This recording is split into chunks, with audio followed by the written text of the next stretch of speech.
Good afternoon, everybody. I hope you're having a wonderful day today. We got Gracie with us today. She is wiped out at the moment. As you can see, I adjusted the camera a little bit. Yeah, today was kind of a crazy day at the shelter. It's that time of year. Lots of puppies and kittens are coming around, and they have so many dogs and so many cats right now that dogs are being put into small kennels that they have. They're covered, but they're outside because they're out of room inside the runs. And cats are being put in fold-up kennels in the hallways. That is how packed they are right now. Please spay or neuter your animals. This is a direct result of not doing that. There's lots of low-cost options. There's bound to be one in your area. Please reach out to a rescue or shelter and inquire about it. We would really, really appreciate it, and all the animals would too. So on that note, I did get a couple messages on Discord over the weekend. Some of you may know or may not know, depending on how much you keep up with the news, that there was a couple of tragedies in the United States over the weekend. Within a 13-hour period, there were 2 mass shootings, one in El Paso, Texas, and one in Dayton, Ohio. Such a tragic loss of life. It's mind-blowing that we have people that will do these things. And with that, I'd like you to join me here for a moment, a quick moment of silence for those victims.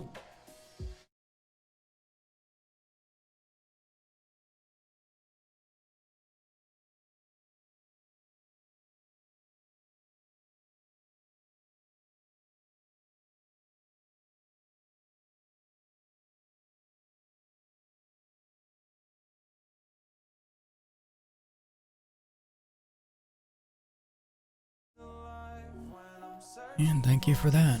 Our hearts go out to the victims and their families. So, for the shelters, and I assume it's like this pretty much all over the United States right now, because it's just that season. It's season for dogs and cats, and breeding season, and strays running around and having more, and then people finding them and them coming up to people, and it's mind-blowing how many animals there are that are abandoned, neglected, stray. I don't know. I had one of the veterinarians that used to work at the shelter. He's since retired, but he was up yesterday, and he came up yesterday, and he was a really cool guy. And he said, I did spay and neuters and neuter clinics and all that, and he was an awesome guy, and he always did it. He volunteered his time in a lot of cases, or did inexpensive spay and neuters. And he says, you would think in the probably hundreds of thousands of spay or neuters that I've done, it would make a difference, but it doesn't seem like it does. And he wasn't distraught over it, but he made a good point. There's a lot of great veterinarians out there that volunteer their time and their services to go out and help these low-cost or volunteer clinics to get these animals spay or neuter. But yet people can't seem to find the time to get these animals there and get it taken care of. You got to make that effort. You have to make that effort. It's yet another senseless loss of life for all these animals to go hungry and starving and neglected and unwanted and unloved, and it's tragic that we let it come to this point. And I'm not trying to be a downer and starting the stream, but it's one of the reasons I do this stream is to advocate for not just my town and not just my state and not just the US, but around the world, to increase awareness about the situations that we're having with animals. And it's better in some places, and amen for that. But we need to get everywhere like that. We need to get everywhere on board with getting this in check. Because it's been going on for way too long. Way too long. So, go out, advocate for these animals. Even if it's helping your local rescue or shelter, if it's your friends and family that have animals and they're not spayed or neutered, and sometimes that can be a bit of a challenge, I know. And maybe you're not a confrontational type and you don't really want to bring that up, it's going to be an argument. Find a way, talk to your local shelters or rescues and ask them, do you have any advice for how to approach people about spay and neuters and the importance of it? And I'm sure they have people there that'll help you as well.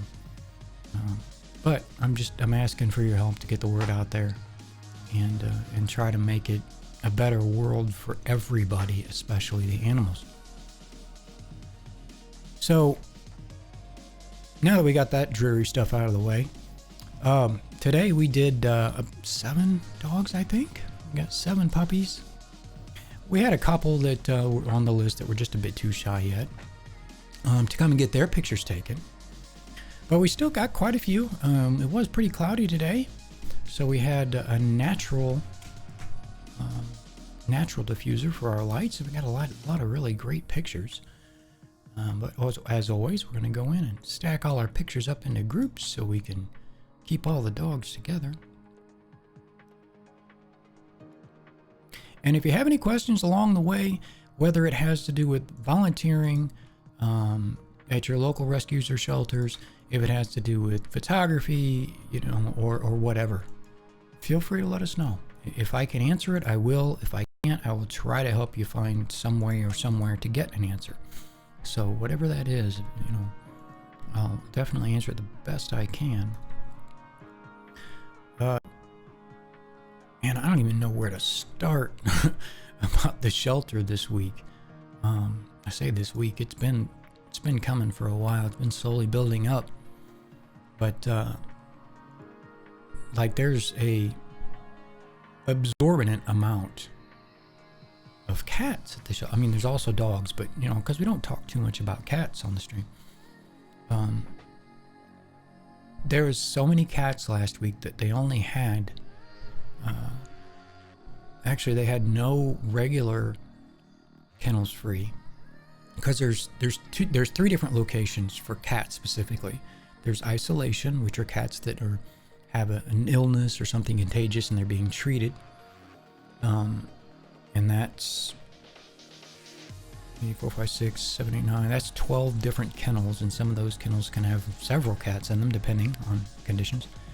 Then they have their pre-adoption sort of section, and this is mostly cats that haven't been spayed or neutered. And then they have their what they call the cattery, and this is after the cats are spayed or neutered and they're all good to go. They go to the cattery, and this is where most people go and see cats that they want to adopt. In the pre-op kennel, there are 16 kennels in that place, and many of those house more than one cat, as long as they're the same sex. It is so packed right now. All those are full. Most of those are full of more than 3 cats. Okay, they have about 6 fold-out kennels in that same room that have 1 to 3 cats each in them. And today they're starting to put fold-up kennels in the hallways with cats. It's insane that many cats come in. And the same thing's happening with the dogs right now. It's a terrible time of year for that, because that puts all of those animals at risk. All of them at risk. And it's tragic. It's mind-blowing to see firsthand. It really is. But anyhow, we'll get back to the ones we did get pictures of. Some adorable dogs today. Most of them super, I say most of them, all of them were super sweet. A couple of them a little more scared than others, which as always is expected. Let's get under our develop schedule here. And first we have Dixon. He was a really nice dog. He did have a sore on his leg though that I don't think anybody caught. I don't think we can get a picture of that side of him. But usually when something like that happens, we always mention it to the staff when we go in. Hey, and we notice a sore on this dog. Because sometimes they'll do it to themselves in their kennels, or they were brought in and just wasn't caught. You know, when they're brought in as a stray. But we are going to get our lens corrections and everything put on here. We're going to go ahead and crop that as well. And we'll save off all this stuff so we can easily paste it on the others. But yeah, it was really cloudy today, so we didn't fight too much with the camera.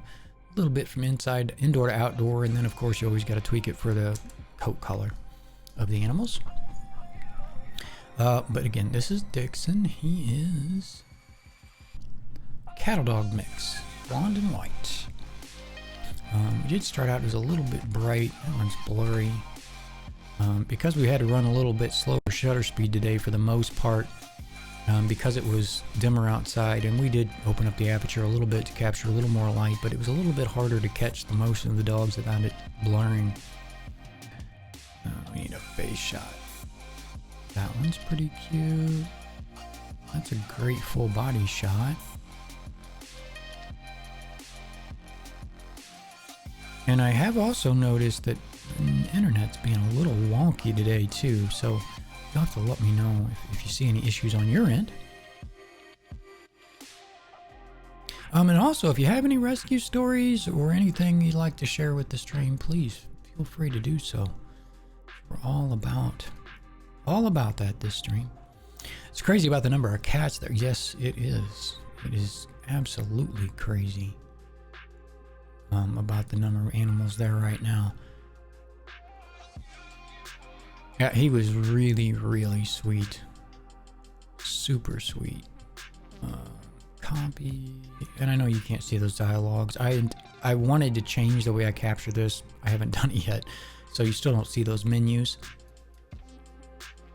But that's something to look at here in the near future. As necessary, and that did not paste.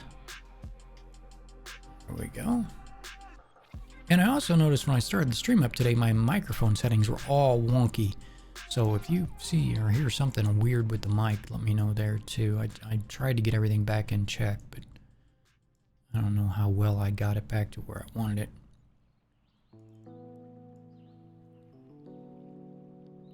I'll auto that down. It's going to darken it up a little bit. Yep, sweet. Really nice picture too. Such a doll. Face shot. Here's our body shot. I had issues with my outbound sound last night, but got it working. Yeah, good. Yeah, I've been fighting with I actually did some research on it today too. Windows, I guess it's Windows. Hell, I don't know. Maybe it's this Realtek audio card that I've got in the machine, or it's built onto the board, but there's this spatial audio thing, and every time on some applications, when I start it up, the audio is routed to the wrong device. I have to turn that spatial audio on and then back off, and it switches to the right. I don't know what is up with that. Switches to the right device. And it took me a while to even figure that out. So I don't know what's going on there, but it can be a pain. And that one looks pretty good too. Face shot, body shot. And we want... That's kind of cute.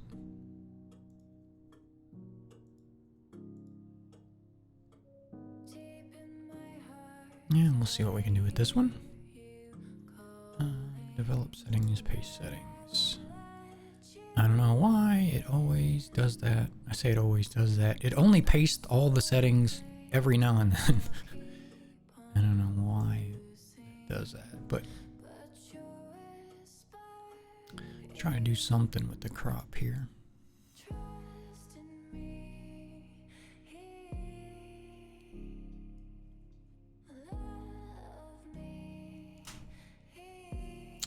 Don't really like that.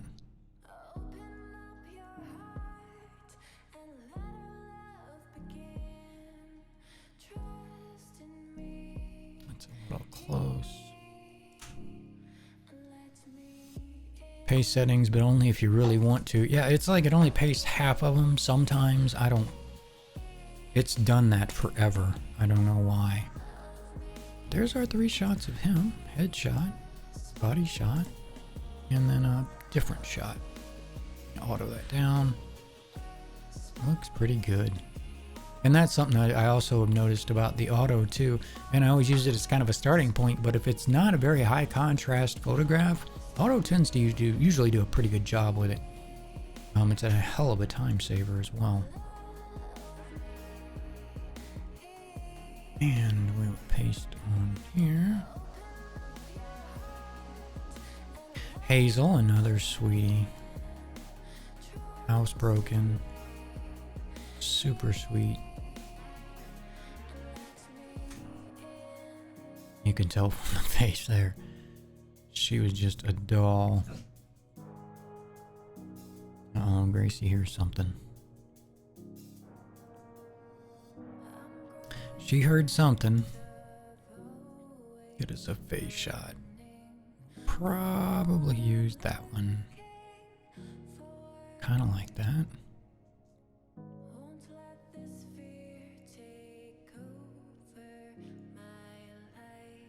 Yeah, but she was really, really sweet. We had a lot of really sweet dogs. There's so many there right now. A bit crazy.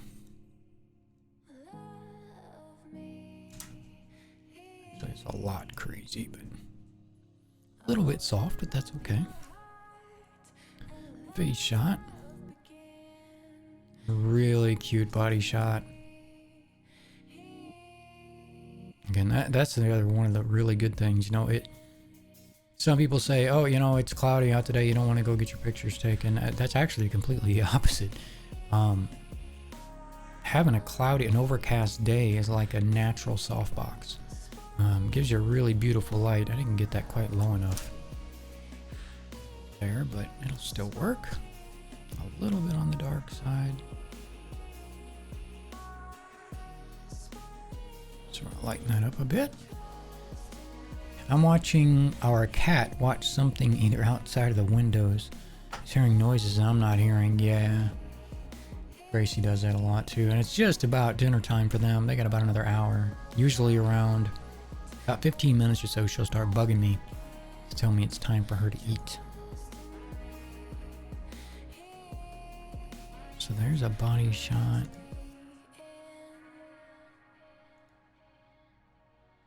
That's cute. I wonder if we can crop that down. Develop settings, pace settings.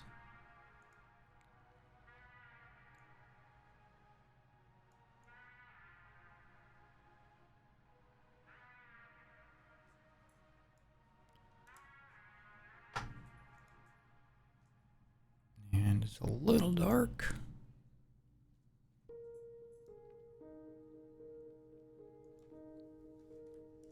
And there we go. Face shot, a little bit soft. We'll sharpen that up over in Photoshop. Man, the frame lag is for real. I ran into this last time too. I don't know what's up with that. Let me check my settings here real quick. Again, I know you can't see these menus, but I want to make absolutely sure that I've got the right scratch disk selected for Photoshop. Performance. Yeah, I'm using an SSD for the cache.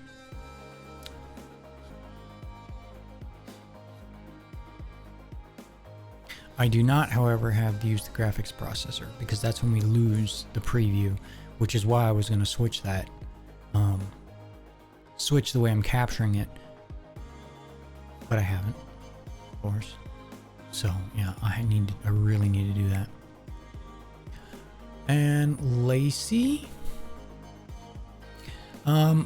Lacey was sweet, a little bit hyper, a puller, really strong puller. She was bred a lot, and you'll see that as we get into the pictures here.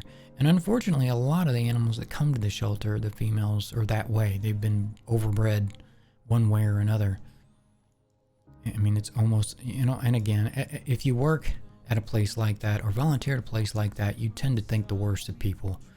Because you tend to think, oh, wow, they must have just breeded this dog all they could, and now they don't feel the dog's worth it anymore. It's getting too old, so they dump them. Not always the case. Although, however, I'm sure it can be at times.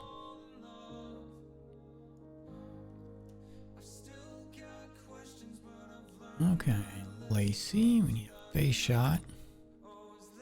That is blurry as all get out. Yeah, she was a busybody and did not want to sit still.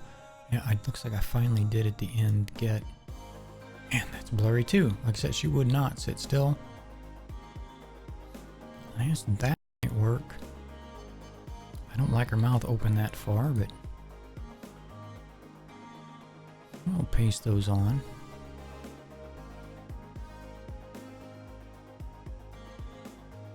And see what we can get out of that.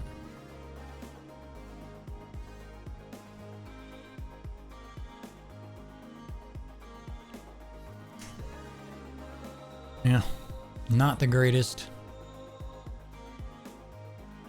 but it'll do. Love that shot. I did drop my aperture down because it was a little bit lighter out, and because of her coat color, I dropped this down to a 4.4 aperture at 125th of a second. Got a really beautiful shot out of that. So we'll probably use that for the extra. That's also a great, actually that might be a good body shot. Because her tail's in it. I think that's what we'll do. I think we're going to use that for a body shot.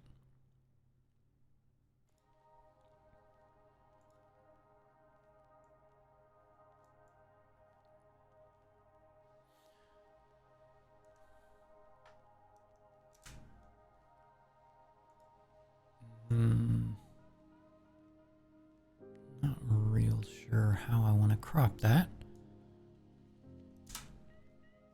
Try that.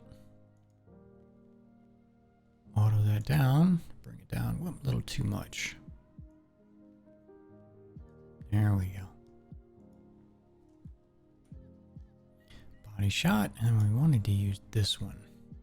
Now see, in my opinion, in 16:9, this is perfect.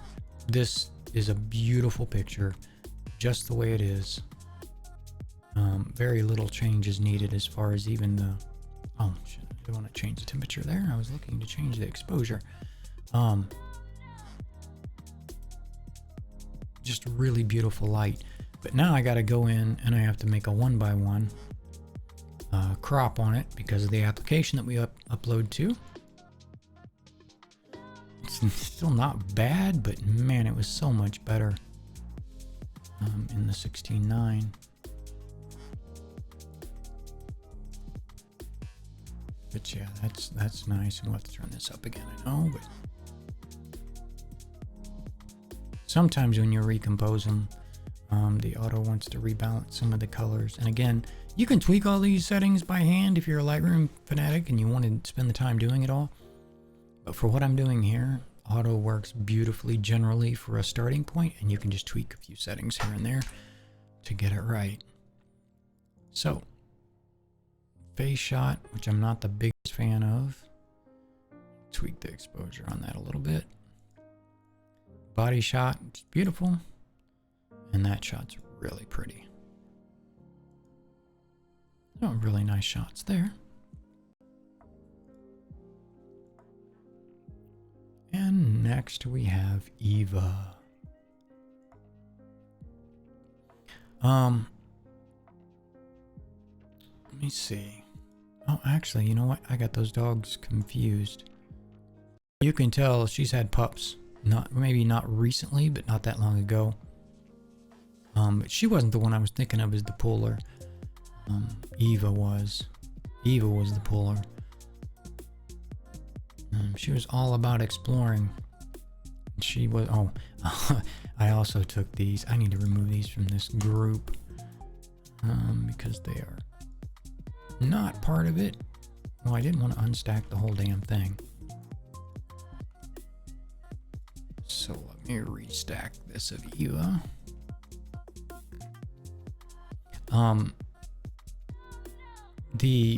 Where I take the pictures of the dogs from Kennel A is this spot, and there's a spot and it looks out basically. The Kennel A is off to the left, and to the right is the outdoor kennels I was telling you about earlier. I said they're outdoor. They're still covered, but they're outdoor because they have so many dogs there. Well, this is what was currently in one of those kennels. A bunch of beautiful puppies. Beautiful puppies. Back that out a little bit.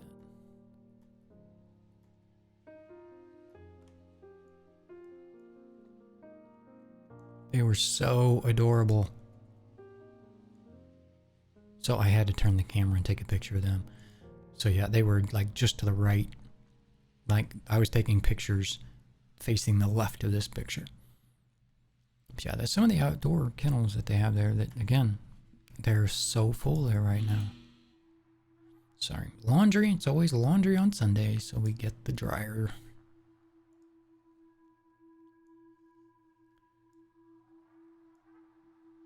Yeah, they were adorable.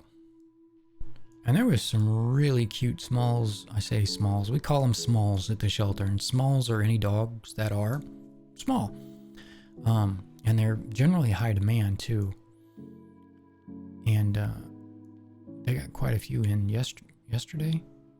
A bunch of puppies and whatnot. And hopefully they'll all go pretty quick once they go through their hold.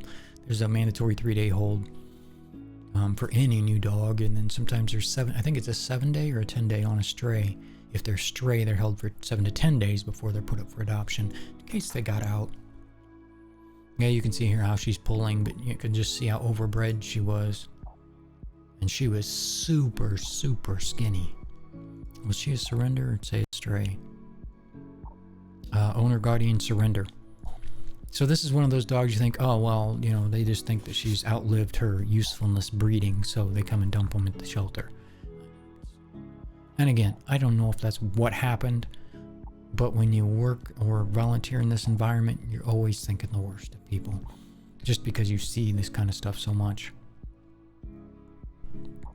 And I want to fix that gate a little bit. It seems to be cutting me off a little from time to time.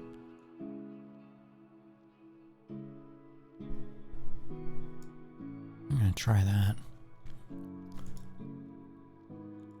Alright, so with Eva, try a face shot. She did not like the flash. That's probably the only face shot we got. Nope, here's one. Whoops, wrong button. Yep, she got little eye boogers. I think we're gonna try that one for our face shot.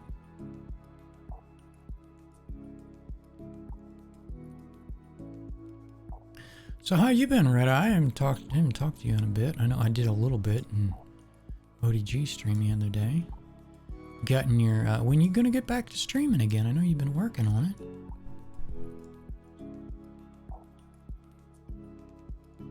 You said you got your green screen going last night, I think. Got that fixed up.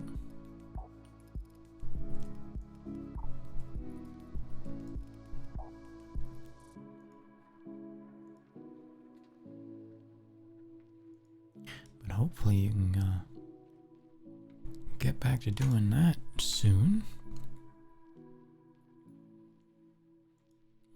Body shot. Oh, that's pretty cute. Doing well, been working out in the morning, so late nights have been cut. Well, working out in the morning is probably much better for your health than being up late. I went through a couple spurts of working out and whatnot, and I just Because when I was in high school, believe it or not, I'd lifted weights. I was on the wrestling team. I was still a smaller guy, but I always have been. It's just a family thing. But I was pretty buff back then, and I've always had the kind of build that does well with weightlifting and bodybuilding and things of that nature. Not that I wanted to get all ripped or anything, but you always want to look and feel good. But my commitment for it is something totally different. The wife is happy I've got back to the gym. Yeah, well, it's good for you. As long as you don't overdo it. That's the big thing. Me personally, I stay active enough through, my volunteer work and my regular work and here at the house. Wow, I do not like this coloring at all. That I think I'd stay in pretty good shape. I give my body enough workout to keep me as fit as I think I should be at my age, which I'm not that old, but you do need some exercise. But I don't like overdoing it, because a great example of that is when I was younger, I used to do a lot of weightlifting. I used to be on the wrestling team. I used to do a lot of manual labor, hard manual labor. And I always used, my excuse for doing that was keeping myself fit. And I did. But now I'm paying for it. Now I get knee problems. I get back problems, neck from time to time. Then I do have, it's not arthritis, it's probably just carpal tunnel in my wrist, more so my right than my left. But if you overdo it and work it too hard, you're just wearing yourself out prematurely. And so I personally don't recommend killing yourself doing it. Take it in stride and just, stay active. Give your heart a good workout, good cardio. But other than that, and everybody has their own thing. What am I going to do about these colors? I hate going in and just adjusting colors themselves. I just crank the vibrance down a bit, because I don't like how poppy that was.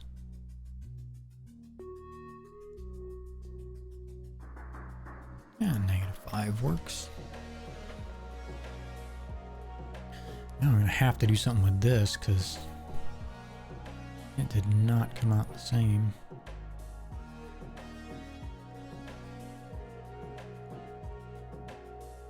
Closer.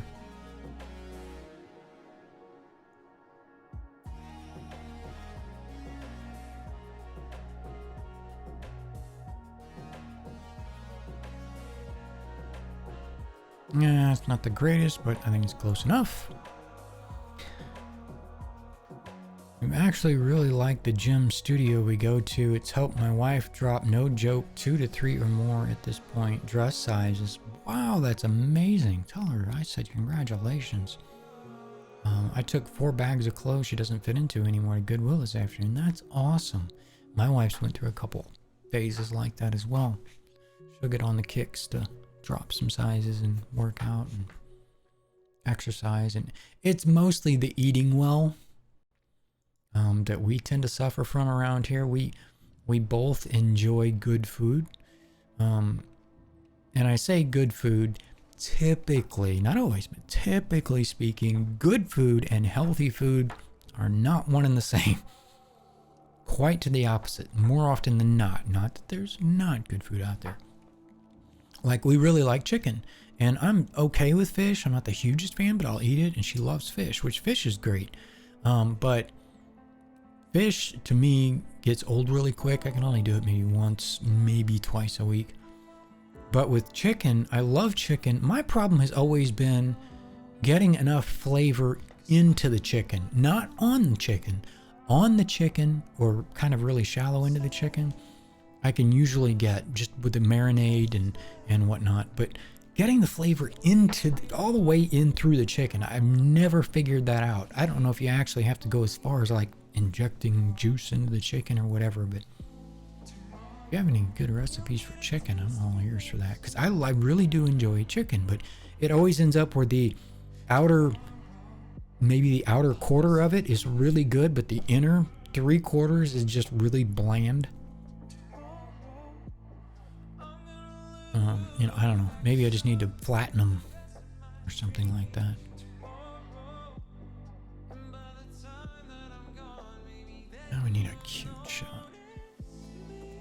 like that one because she's strangling herself. That one's kind of cute.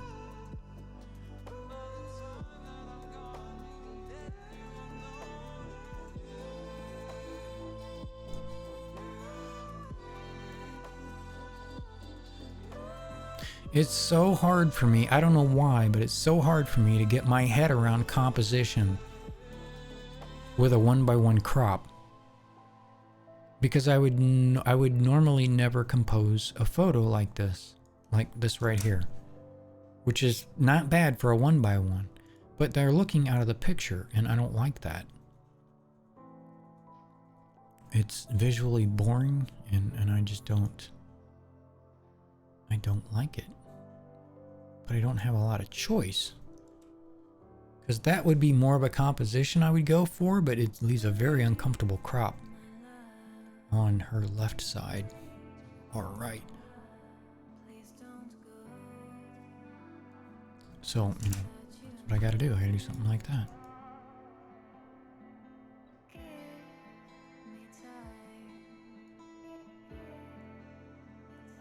Turn these shadows up a little. Blacks up a little. And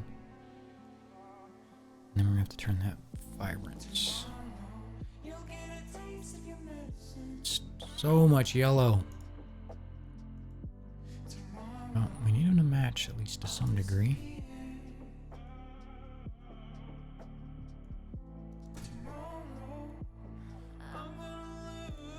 Try putting fork holes into the chicken to get the flavor into the center of the meat. Before the marinade, I presume. Yeah, that might work. Actually, oh, never mind. That one I already read. But yeah, it like I said, I love chicken. I can just never get any flavor into the chicken.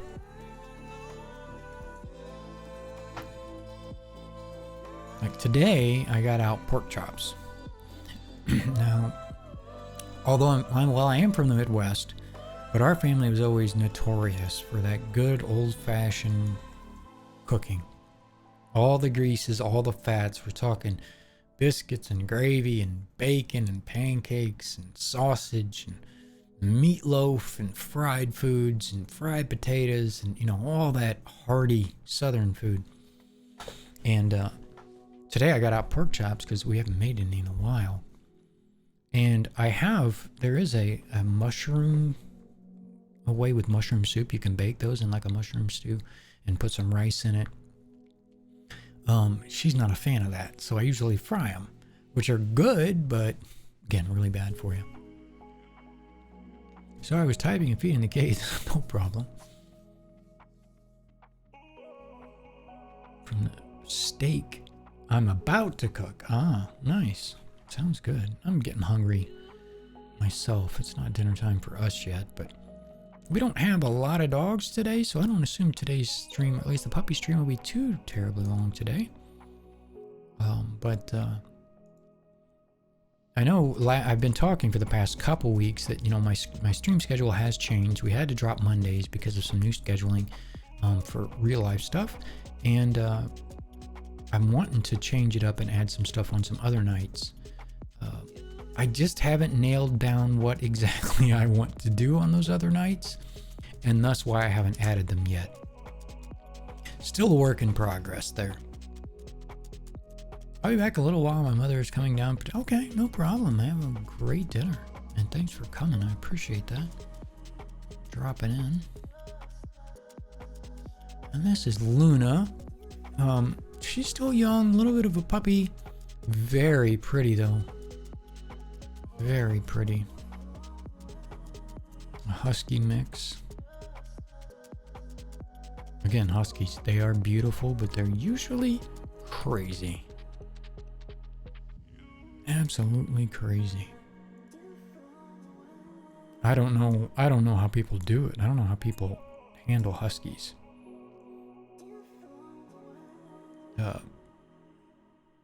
In my opinion, they have to constantly be worked. They have to have a job that they have to do all the time.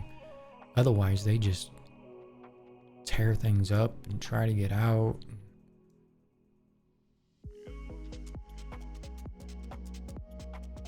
And man, they're just crazy in my opinion. Good face shot. And needle body shot. It's a good pose, or a good angle, but I don't like the pose. That's sweet. I like that.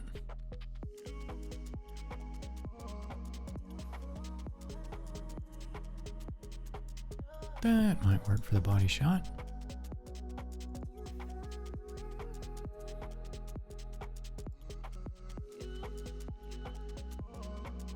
And they did not paste, of course.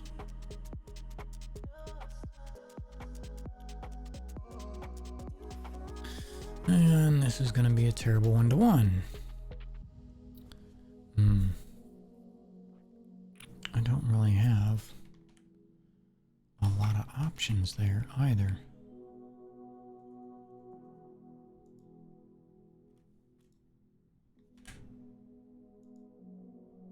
Back up, back up. Yeah.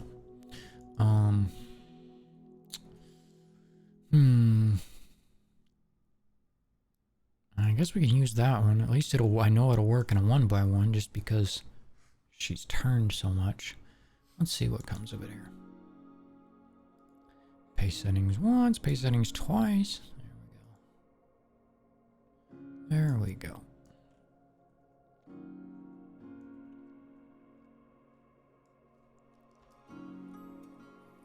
Auto that out. It's going to darken it down probably. Yep, a little bit. Actually, it's not too bad. Getting that cloud cover today really helped. Nature softbox. I was, of course, always using the on-camera flash to get that, get the light in the eyes. Now we need. I like that shot. I like that one as well.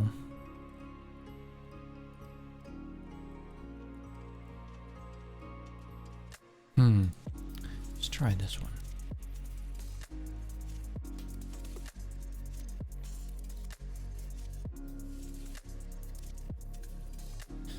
We want to crop this.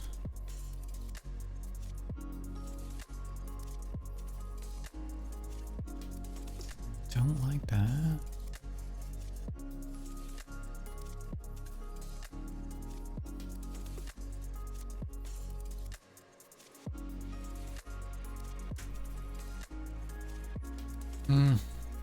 That's not bad. I hate making them look out of the frame. Drives me nuts.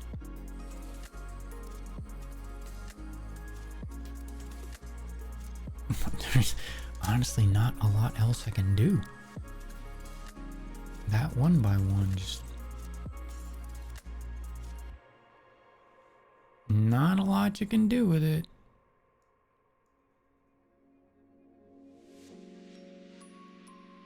Lighten that up a hair.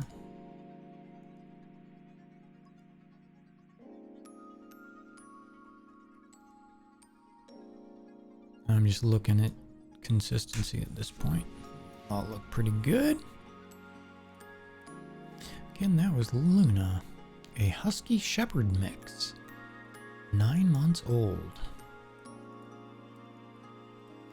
And this is Lily, super sweet, just an adorable dog.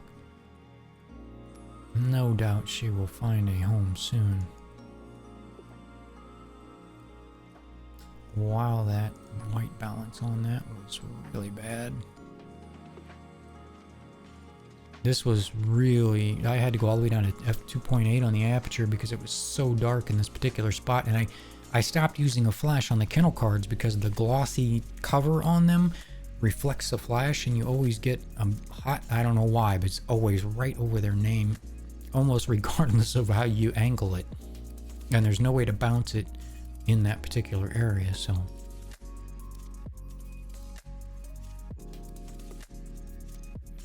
it's all we got to work with. And, you know, it's a piece of paper, so I don't mind opening that aperture up a lot. Don't have too much to worry about there.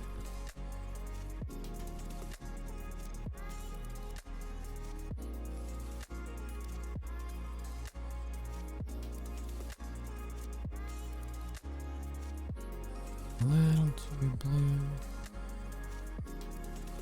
Not that the white balance matters too much on that, but that's just for reference. I did not want to star that either. Okay, now we need a face shot. What a beautiful picture there. Yeah, I had a feeling these were going to come out really nice. Everything just kind of came together here. Because he was a darker dog, I think I ran between a 5.0 and a 4.3 aperture on it. That was a 4.5. Is 4.5 as low as I went? Yeah. So yeah, from 5.6 down to a 4.5. Playing a little bit with the, you know, again, because you got the darker colors, the darker coat on the dog, and I wanted to make sure I didn't lose it because of the lower light.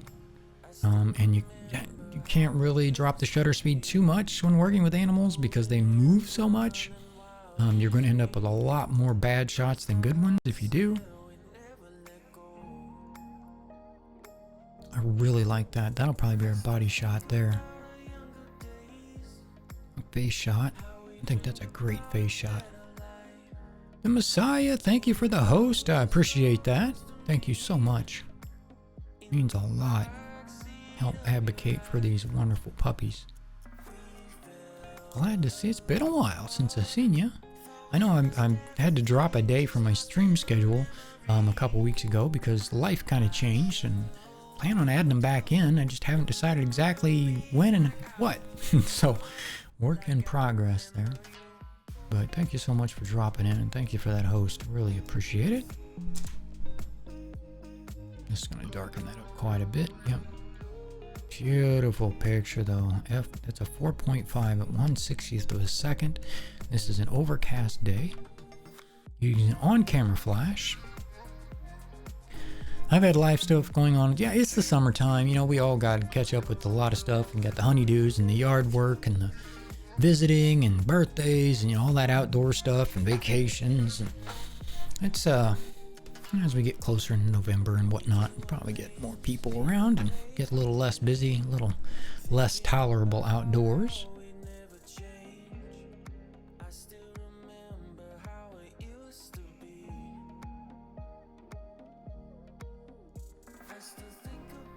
Turn that DPI on my mouse down there for a second.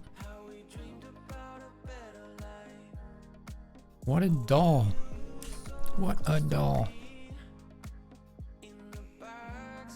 Okay, so there's our face shot. And that body shot, I really like that shot. I hope I hit focus on it. I did. Go me. Go me. Because that can be really tricky. Because very rarely does a dog actually sit still for more than like a half a second. Like they'll hear a noise, they'll turn their head and turn right back. And they'll turn their head this way and turn right back. And then nose to the ground and then back up and then some noise behind them. I mean, they're everywhere. So it can be a task. Especially when you run those shallower apertures and open that thing up. It can be a trick.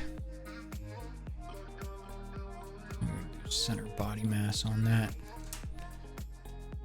Yep, I really like that. Let's see how dark it gets here. Not too bad. We'll probably pull those blacks up a bit. I'm going to end up lowering the vibrance a little. Because it's a little too vibrant. There we go. I actually think I'm going to knock some of those yellows out of there. And desaturate them a bit. There we go. Actually, I'll probably do that and turn that vibrance back up. Just to make everything pop a little more. There we go. like it. I like it. That is an adorable damn shot. I love that. Love it. And again, that's a combination of things put that picture together. If you're interested in the photography end of it, I'm running a shallower aperture than normal. This is a 4.5 aperture. We have an overcast sky, which is a natural softbox, so we're going to get soft light everywhere with a really soft fall off. There's no sharp shadows here. And then I'm also running that flash, which is giving a little light dot, but I've got the skyline also in the background. So all those things coming together resulted in that shot. Really nice shot. I really like that. So body shot, headshot, and then we need another.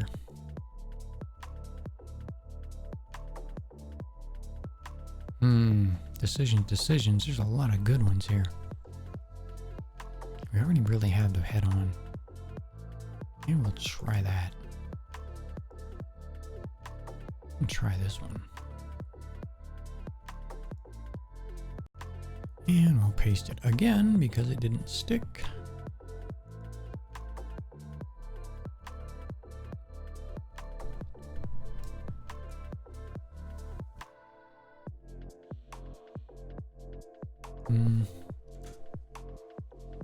That might work.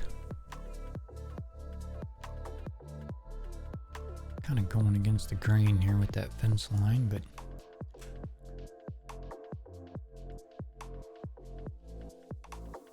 all right. Turn the exposure up just a hair. Knock those yellows out a little bit. Turn that vibrance up. There we go.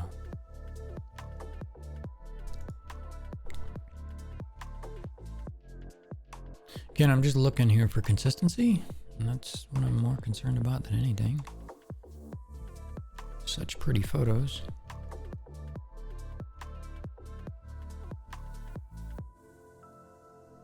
It's a little bit dark here. I wonder if we should take those blacks up a bit.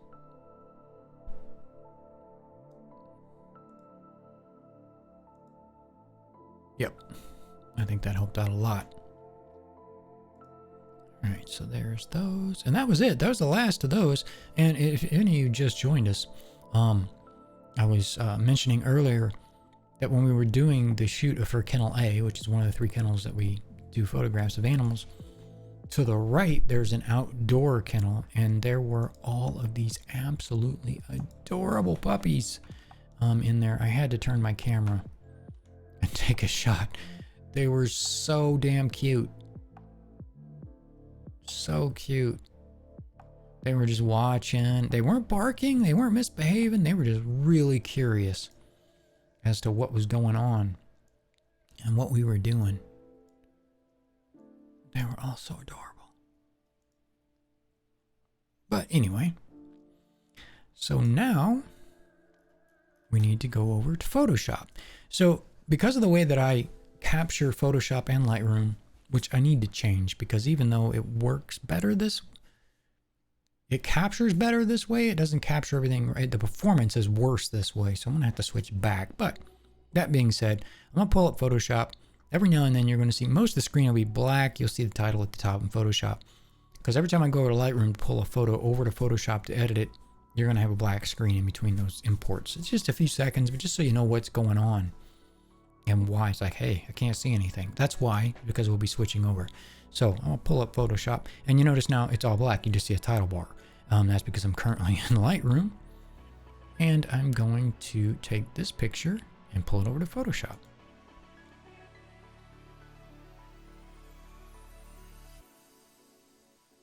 It takes it just a second. We are losing the crap out of frames because of the way I'm capturing that. So we're gonna go in here and take all the leashes out and do any touch-ups that we need to. I always usually start with the spot healing.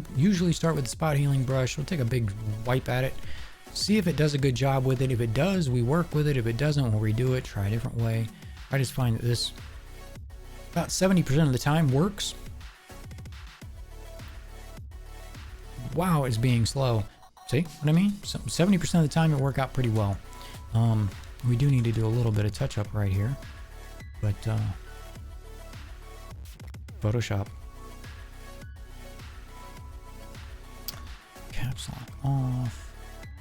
Clone. And how big? I must have been doing something the other day. We're at 100% opacity. I'm going to slide that down a bit because I'm going to mix these colors together a little. Just to get rid of some of that color break here.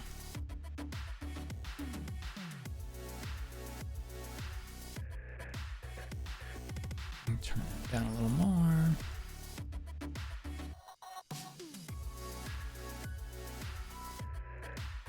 Just getting rid of the lines.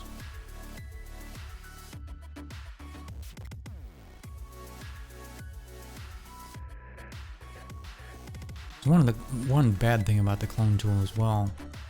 Well, the healing brush tool, when you do healing brush, if you come across any gradients, it will take the gradient and just make a line out of it and split the two colors on either side, which is a bit of a pain, so you got to deal with that.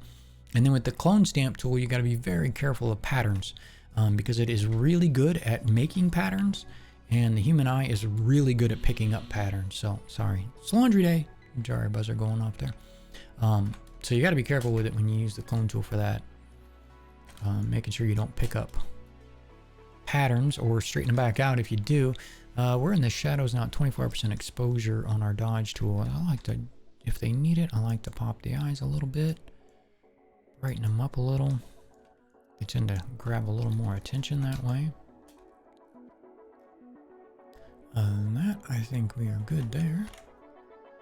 So now I'm going to close this out. You're going to get a black screen for a second. I go back over to Lightroom, go to the next picture to edit. Edit in Photoshop.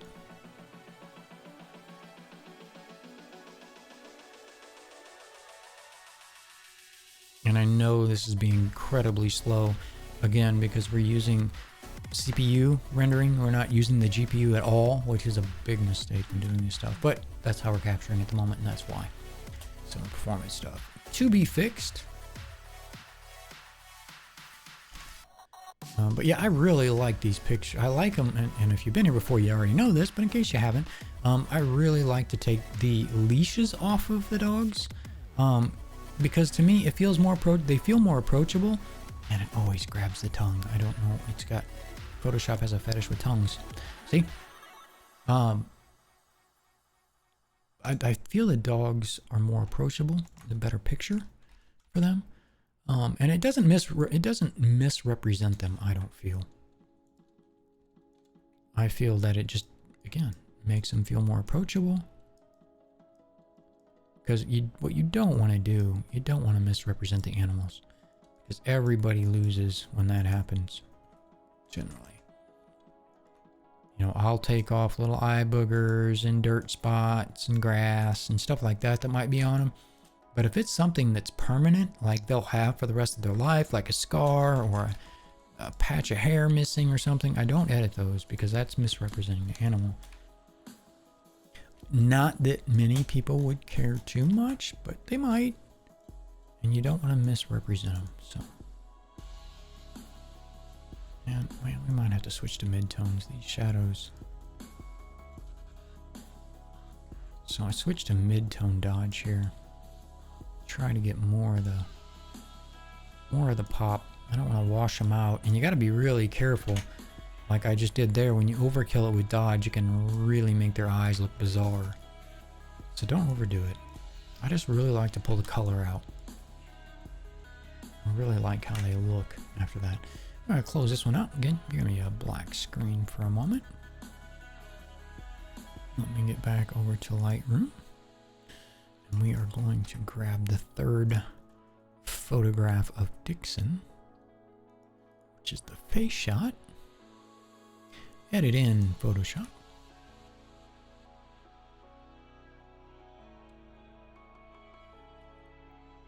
Another really good picture. Man, overcast day, It was a really nice overcast too, because it wasn't really dense clouds where it's just too dark in general. It was really nice.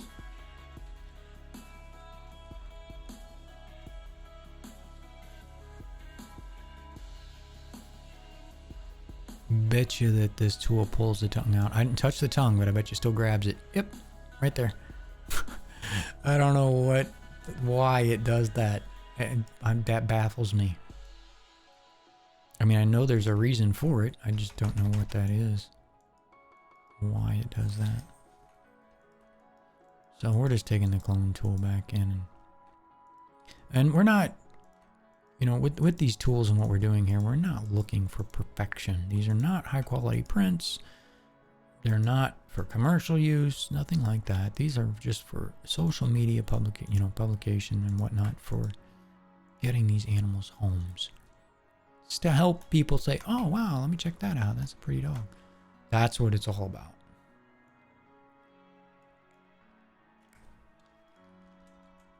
Little hair in his eye there, which you'd probably never see in the final product, but I see it now, so I'm going to fix it. And we got, that's going to be an interesting fix, because we have this collar, or leash rather, hanging out over here. And I'm just trying to get the location straight. Turn the opacity all the way up.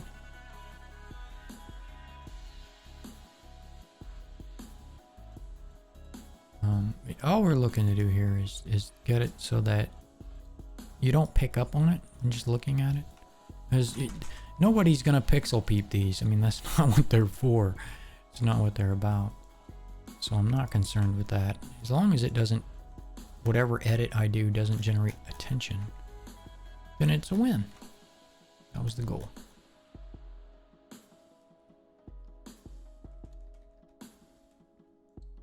So we're still on midtones on this Dodge here. And midtones has a tendency to pop more of the color.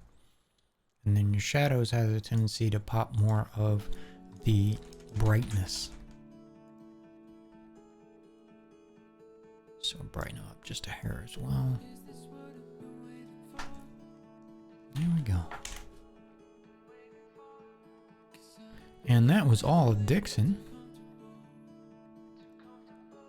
So we are going to flag his and then move on to Hazel.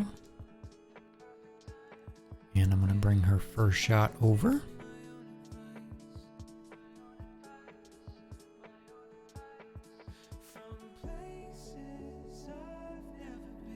It's a 4:15 and Gracie hasn't got up to annoy me to eat yet.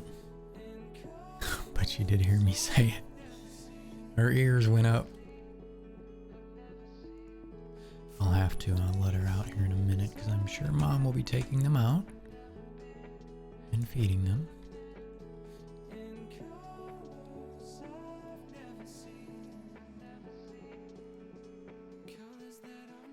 And another sweetie, a little bit soft.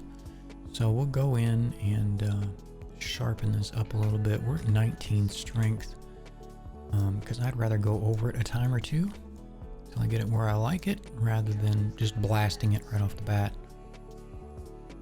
Let me sharpen that up a little bit. The eyes are already pretty good on brightness. Maybe a little more color pop.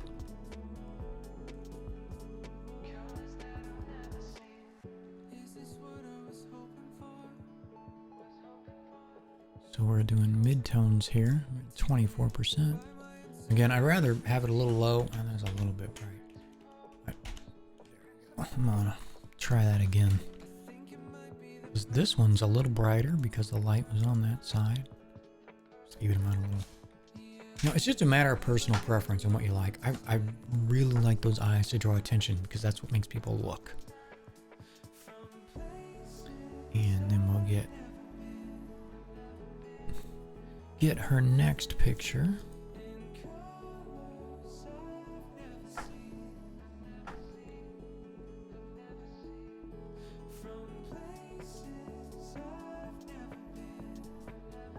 And this nice shot. Remove this leash. It's just so crazy the way these tools work nowadays. It makes editing stuff so damn easy. And what Photoshop can't do, there's generally plugins and stuff that'll help you do it. Or, you know, I say help you do it. It makes the workflow a lot damn faster. You know, I've been working with Photoshop and stuff for enough years that a lot of times you'll hear people, oh my, you're using this, you're using that plugin, you're using this feature, that feature. Yeah. You know, and you drive a car and you don't ride a horse. You know, there's reasons that these tools are useful because they really speed things up. They make things happen faster, better, more efficiently. And in some cases, a better result as well. So why not? Seems silly not to. Fix this shadow that's on the wall.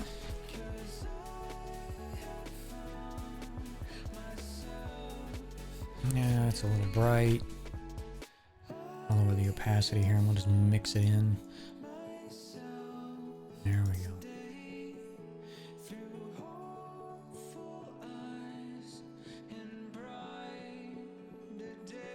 It's a little, there's a lot of negative space on top. It's the way the picture, the way I got it, wasn't far enough back, so we didn't have enough zoom to work with to get a full body in there. So we're just gonna have more negative space on top. Not a huge deal. What a beautiful, beautiful puppy. Super sharp photo. I know what you see here doesn't do it justice. I'm viewing it at full resolution. I mean, it is a JPEG at this point. It's not a RAW file anymore. But, oh, well, I didn't want to paintbrush on that. Whoops. But you can trust me when I say it's absolute, it's tack sharp and stunning. Beautiful. And for you camera geeks out there, if you're new here, thanks for checking this out. This is a Nikon D810, and the lens here is a Tamron 70-200. This is the G2, and it's just I use that lens 80% of the time, if not 85% of the time on my shoots, especially outdoors and events and things like that, because there's a lot of versatility in there. And for a zoom lens, it's just typically speaking with the zoom lenses, you're going to sacrifice a little bit of quality, a little bit of that pin sharp imagery because you're using a telephoto lens. This Tamron has not disappointed me. I have disappointed myself at times just for not getting something right, but it is never on that lens. That lens is just beautiful.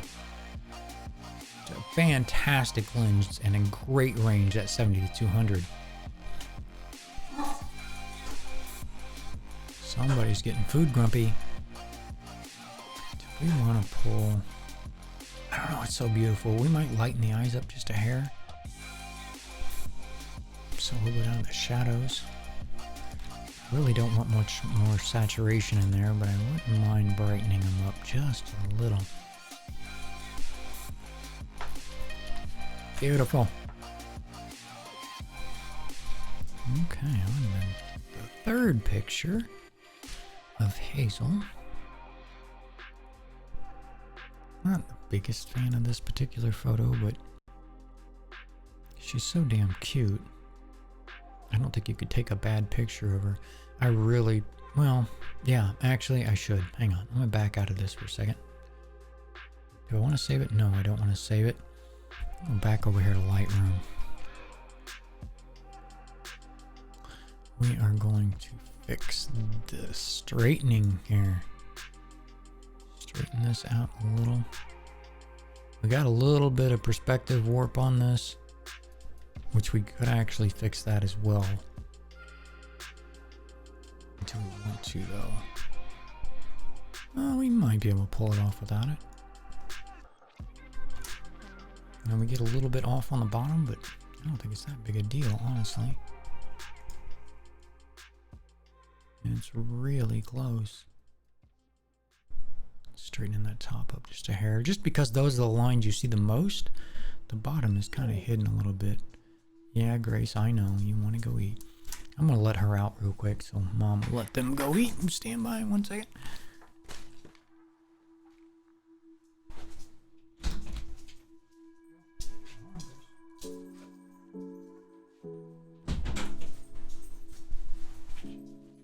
Oh. And maybe we'll get Jackson in here after they eat. Yeah, I think that looks pretty good. So we're gonna go and edit that in Photoshop. 1 sec, it's loaded. I'll switch over.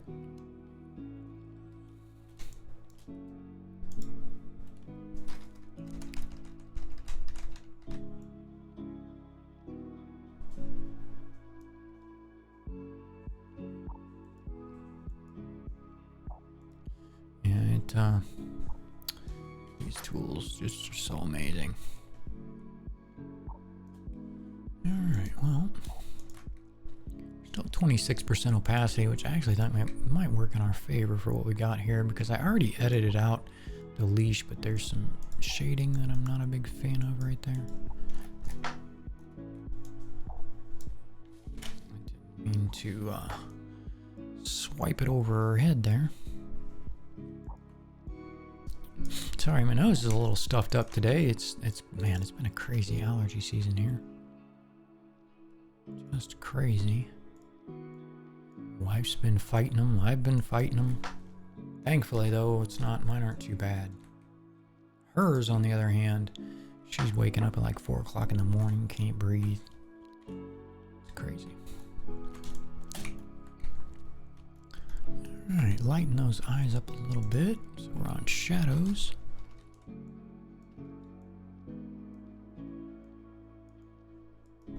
So they pop a bit. Beautiful. What a cutie. And back over to Lightroom. That was the last one of Hazel. So now we are going to move to Lacey and edit that in Photoshop.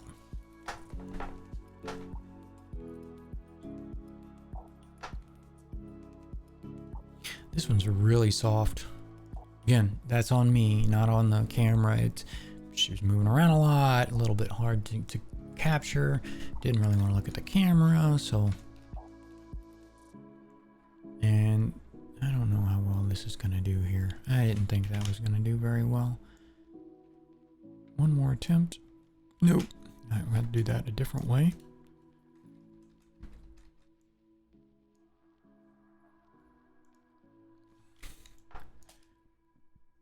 Sharpen this up quite a bit through here, and it'll still be a little bit soft this big, but when we down res it and everything, it'll be just fine.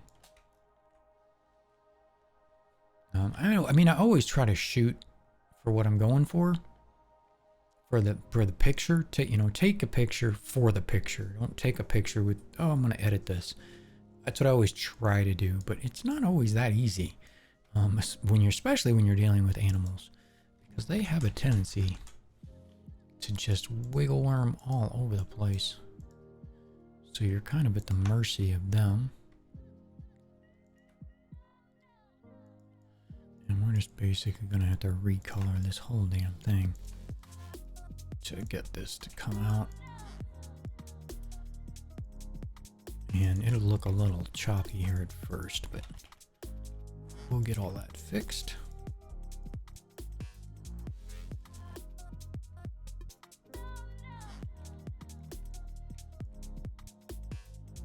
I mean, you can try other tools, content aware fill and all that stuff. This is just what I found to be the fastest, easiest way for me to approach weird stuff like this.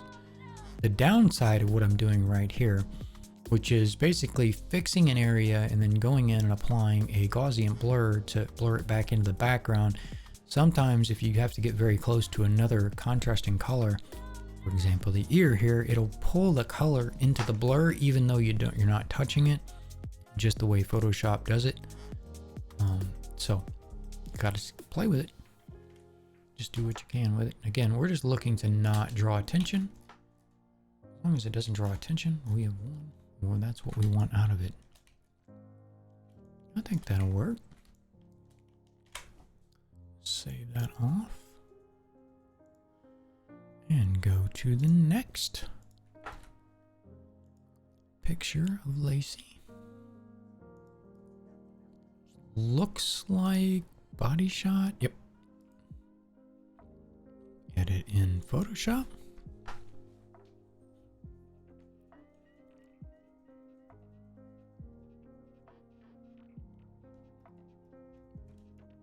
And again with the greens, we'll see.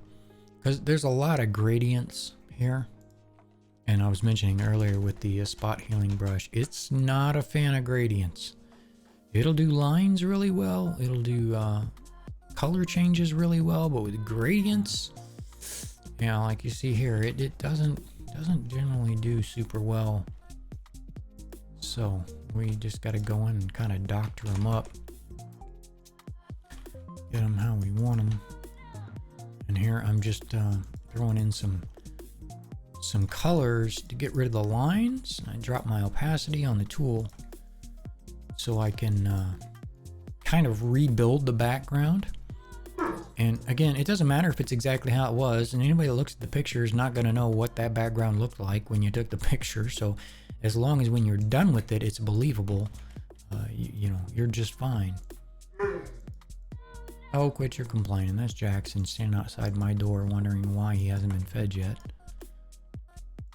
Which, I'm not sure what Mom's doing. We may have to go take care of that here in a second.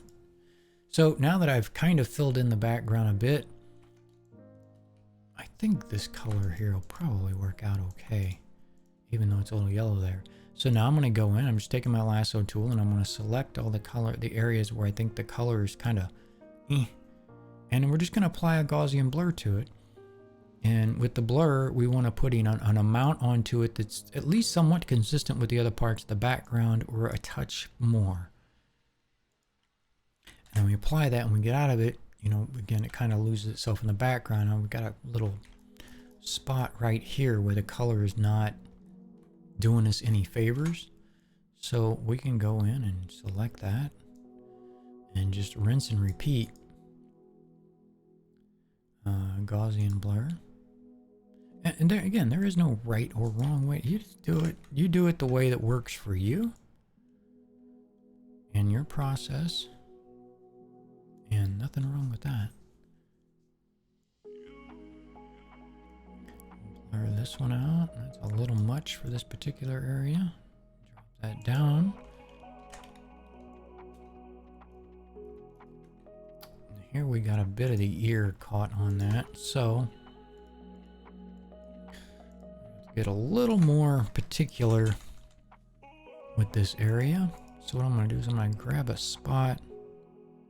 Looks like it's kind of darker right there, so we're going to try a spot right here. And then I'm going to line up the edges of these lines. And we're going to make it small again. Because all we're looking to do is kind of rebuild a lot of that color.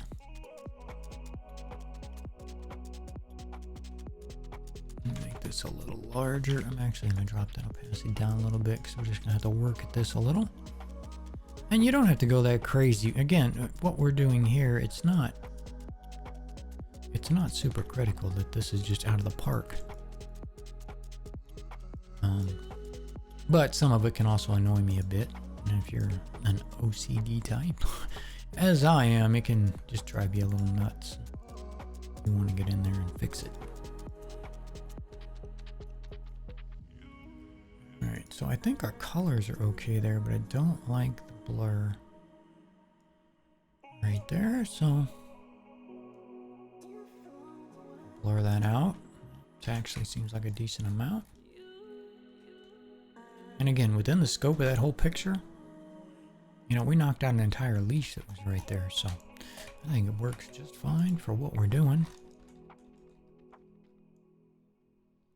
Now, obviously, if you're doing big prints, that's probably not how you want to pull that off. You would probably want to go in and copy some other areas, bring them in, merge them together.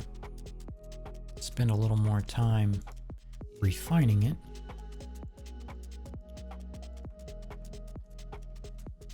And here we're just kind of looking to soften some of these lines. So we drop the opacity down.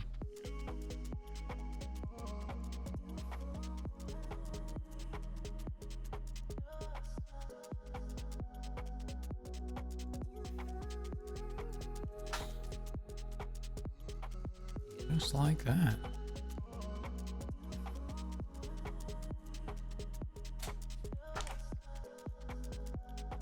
And let's see, do we need to do anything? Might brighten them a little. I think the color's there. So we're in the shadows. Just brighten them up a little bit. Make them pull your attention a little more.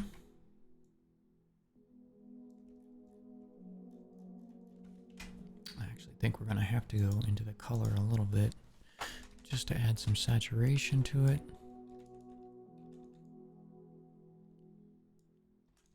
I don't even know if I consider it saturation.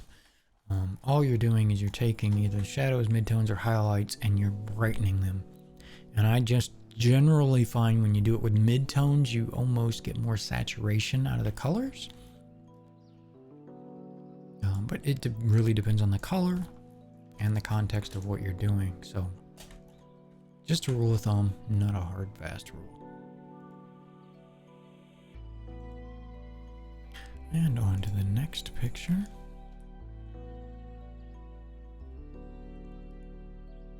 Which is our personality shot. Or just shot we like in general.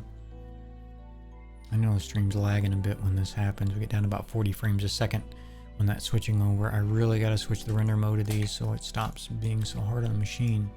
Because this is a pretty powerful machine. But we're taking, 50 meg raw photos and converting them into JPEGs and then importing them into Photoshop during that transition period. So it's, takes a lot of horsepower to do that as well, because there's a lot of data in those images. And here again, back to the spot tool, spot healing brush and gradients. It is not a fan of gradients, so sometimes you can kind of plug your way through it and get it to look okay, which we kind of have there. We'll probably have to blur that a little bit. Actually, since we're there, let's just do it now.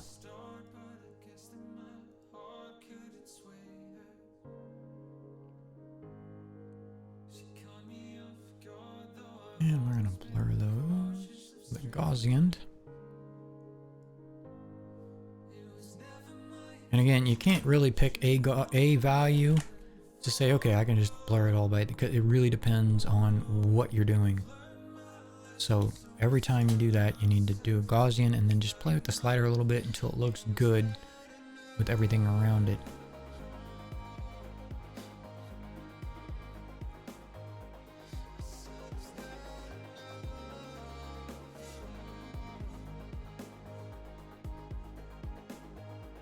Bet it pulls a lip down. Oh my gosh, it didn't. Holy cow. It 9.5 times out of 10, if not more, it'll grab the reds from the mouth, the tongue, the lips, and pull them down into your fur for whatever reason. And we're still 58 opacity here, so we're gonna blend this out just a little bit.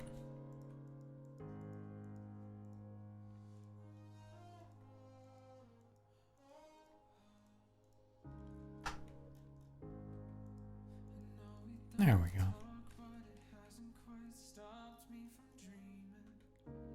Eyes already have a lot of saturation there, so I'm probably going to lighten them up just a hair.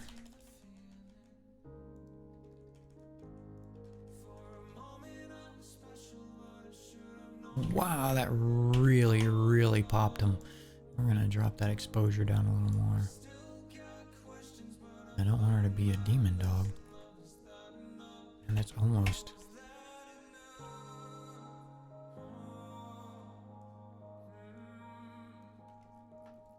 It's almost too much. That works.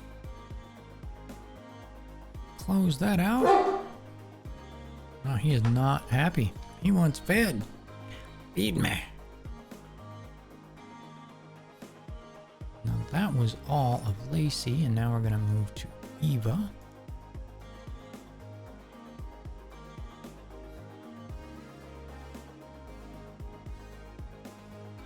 And this is probably my least favorite of the three. No, I take that back. I think my face shot is the least favorite of the three images we got of Eva. They're just, I don't like them. But that's what we got, so that's what we're working with. Great big swipe at the patch tool here, or healing spot tool. And did good there. We got a wheel for one of the gates up here. It's a little distracting, so we're gonna knock that out.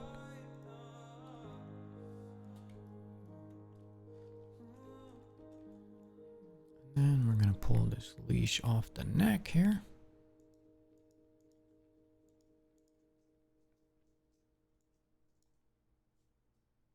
I think they can do a better job than that.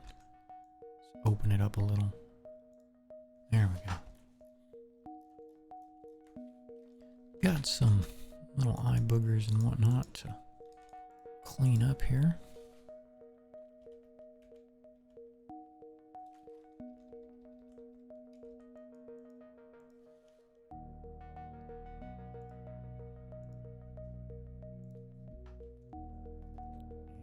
Looks like a little bit of slobber down here.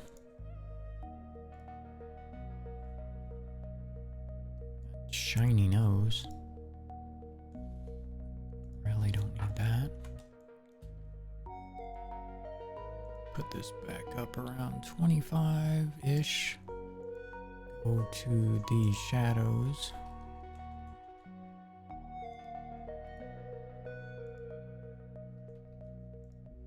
Whoops, I did not want to do that. We actually want that really soft. I did want to drop the size down though.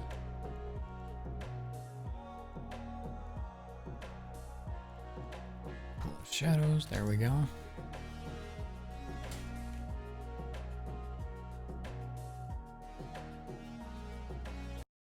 That was one picture of Eva. And we're going to do the face shot.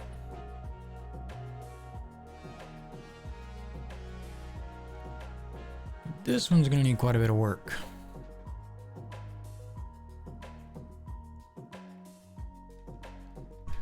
And we had a lot to work, you know, a lot of background noise going on with the fence and everything. We'll see. We'll see what it does. It didn't do a very good job. I didn't think it would.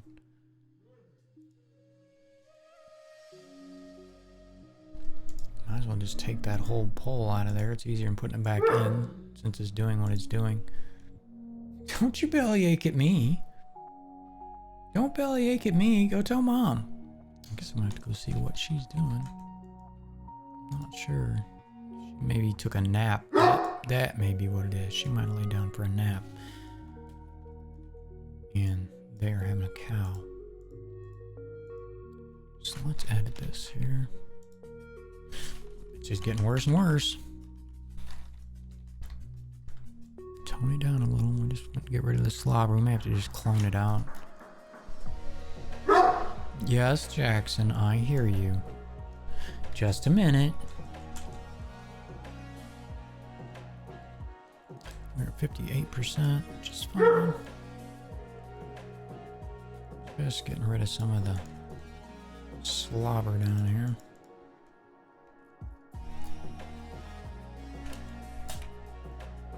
We'll edit the rest of that in just a second. I'm going to step away briefly, let them out and whatnot.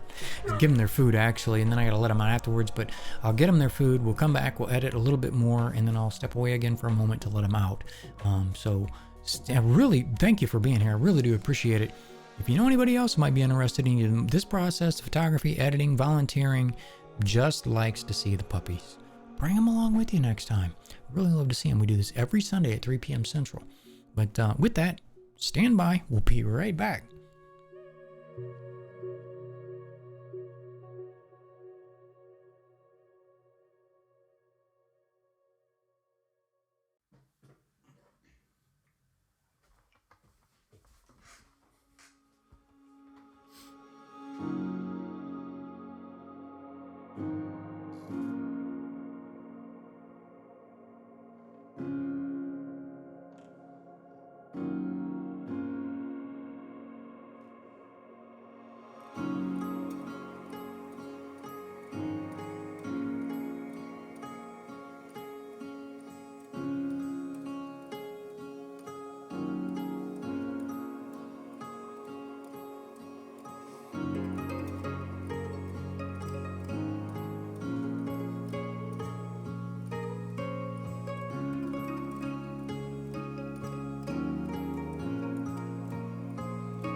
Alright, well, that's only going to last for a minute.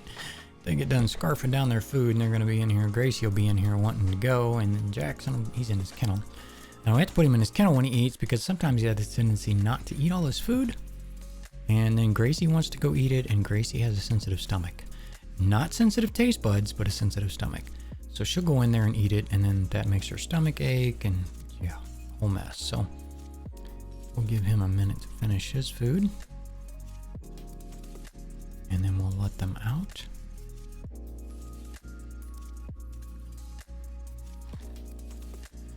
And we're gonna have to do a clone on this, I think.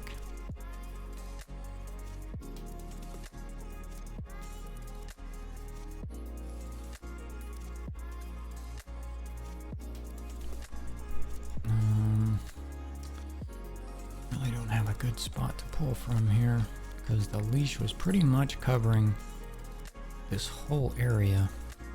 Because I like to have a good reference for the transition, like from the white to brown, right to left here. But since we don't have one,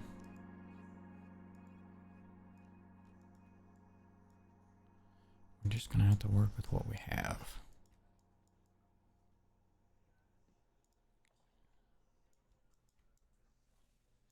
Should probably up the opacity a hair while I'm doing this, but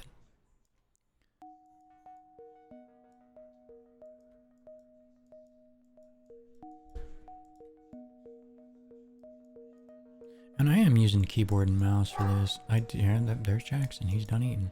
I do have a tablet, but I find for this it's a bit overkill, and I kind of have it put up because it takes up so much real estate on the desk. I have to move everything around to get it down here. Big old smile. Dodge that. We're on the shadows right now. So we're going to lighten them up just a little. Then we're going to go to the mid-tones. A little more saturation out of it. This feels a little weird on the left eye. Oh, Mom's back.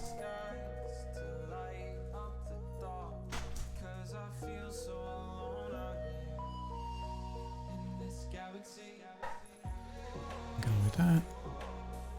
And I know we only got one picture edited there. The wife just walked in. Dogs need let out. Sorry, I'm going to step away for one more brief moment, and we'll get right back to it and be able to wrap this up. So again, thanks for being here. We'll be right back.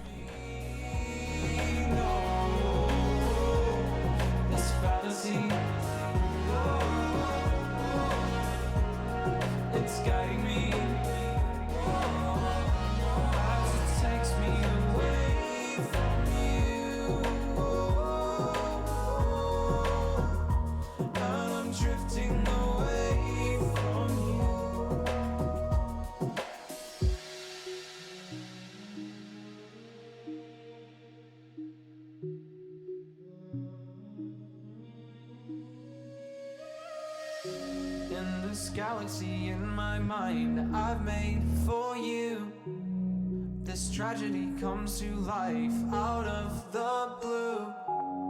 And I don't know why, but I feel most alive when I'm searching for these signs of life, in the hopes that they'll lead to you. There's a fantasy in my mind I've made for you. The agony comes to life in waves of blue. And I don't know why, but I'm drifting away from you.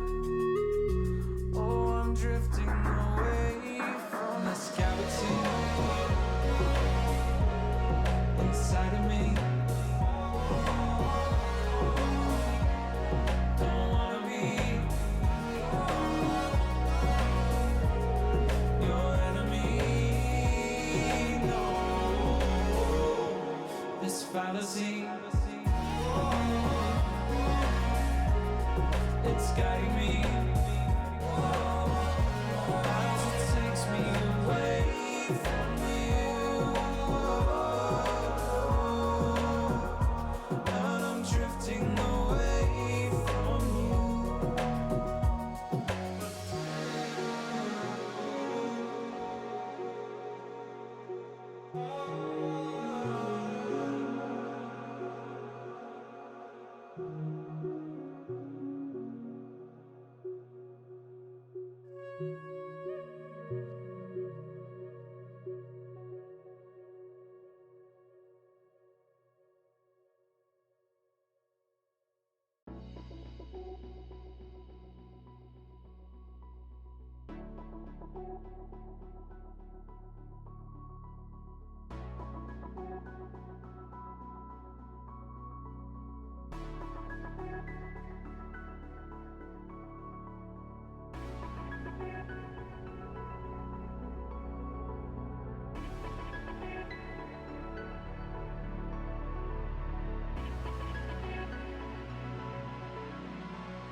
Alright, sorry I took a bit longer than I had intended. I had to help with getting the groceries in the house. You know, happy wife, happy life. You gotta do your thing. Okay, did we get...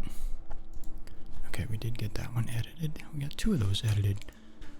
And we need 1 more picture for Eva.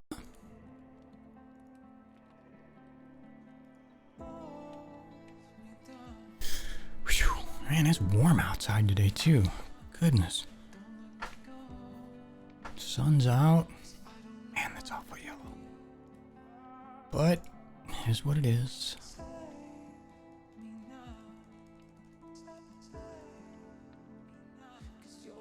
What do we got going on here? Wrong tool. Jackson's here. You can leave that alone, sir. He's in here with us. He probably won't be for too long because I don't think he drank much water with his dinner. He was so anxious about going out to eat. Probably thirsty. I know he's standing at the door right now looking out. Mom brought groceries in. And while he has gotten a lot better about things like, I have to fix that, counter surfing, he still will do it a little if you're not paying attention. So, work in progress. But he's so damn tall that he can get away with it without being, he'd just walk right up and go pull something off there. And he doesn't generally eat anything he gets a hold of because we see him do it, and he'll just hold it until we got to go over and take it from him. Tell him no. Like I said, he's gotten a lot better about it. Haven't you, buddy? Yep, you're pacing wanting out, aren't you? Probably need to adjust that.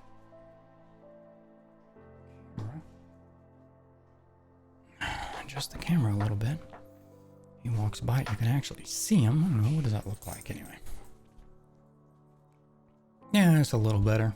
You get to see the messy studio. Hey, what are you doing? What are you doing? Are you being obnoxious? Are you being a pain in the butt? Yes, you're being a pain in the butt. He's being a pain, aren't you? You wanting to go get a drink? Are you wanting to go get a drink? Okay, I'll let you go get a drink. You bug Mom though, and we're gonna have words.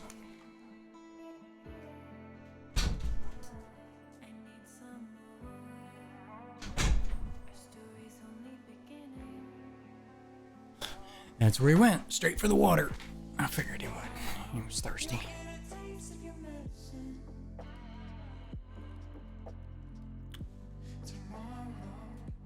All not too bad.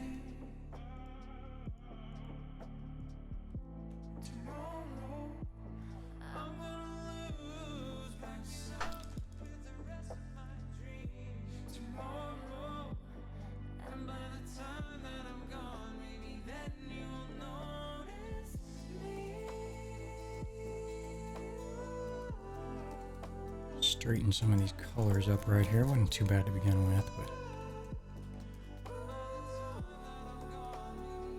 man, I broke a sweat doing that. Holy cow. Probably nice and shiny. Nice and toasty outside. Man, I'm getting hungry. The time of day that I stream is a really strange time because of dinner and everything, but that's what time we do it, so.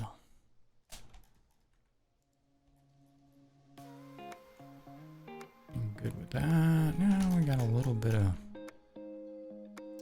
I don't think this will heal out. I think it'll pull too much of the lip down, but we'll try. Yep. Figured it would.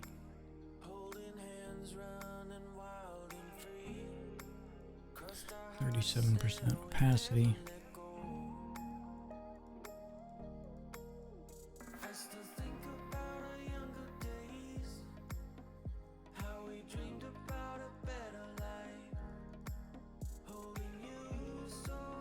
That works.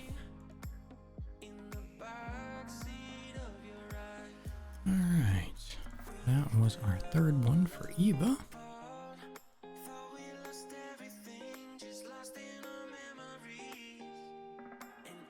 Not Eva. What? Oh, I just collapsed it and reopened it. Yeah, that was Eva. Just opened the wrong one. So now we've got Luna. Our Shepherd Husky mix.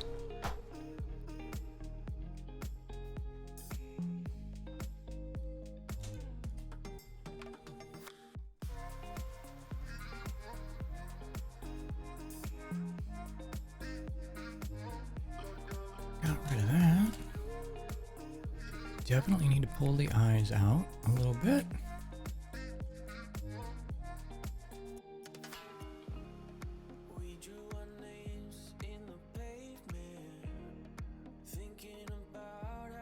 And that was the highlight. I don't want the highlights anyway. Shadows. Well, I got over the highlights, but I should have looked. Midtones, pull a little more saturation out of it. And there we go. That one was quick and painless.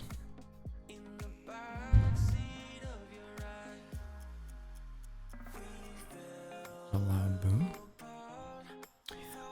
Okay, so that was the face shot. Next, we're gonna do our body shot.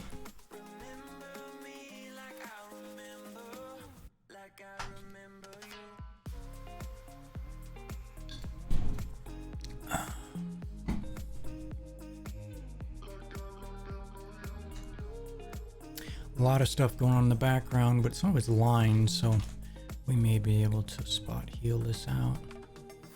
Maybe. Let's see. Yeah, it didn't do too bad.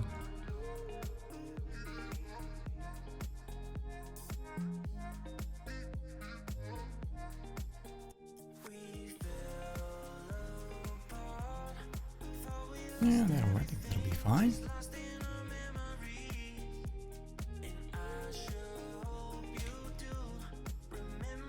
Sharpen the eyes up a little bit. Just a touch soft. A little bit of saturation in there.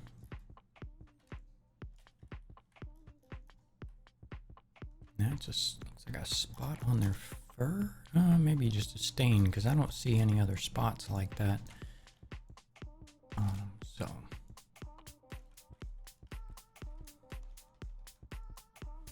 get rid of it, just because it's distracting.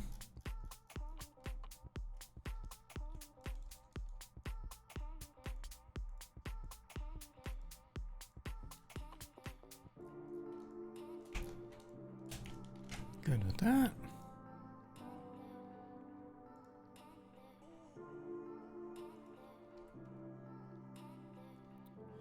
And then we have our alternate shot.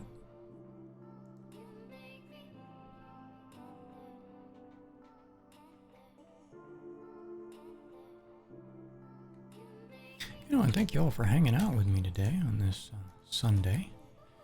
Editing the puppy pictures, talking a little bit about shelters, shelter animals. We had a pretty lengthy discussion at the beginning of the stream about kind of the current state of things. The shelter is just overrun right now because it is puppy and kitten season. And there are so many animals, they are overflowing into collapsible crates in the hallways. So many animals. Let's see, how are we going to do this? Because we have a really stout angle on this back fence, which gives us a really tight grid here and a really big grid here, and it's very close together.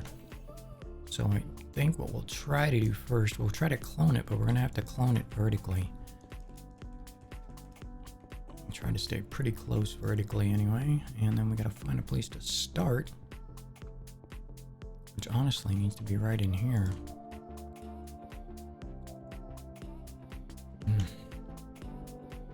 That didn't work out too well for us. Let's try it this way.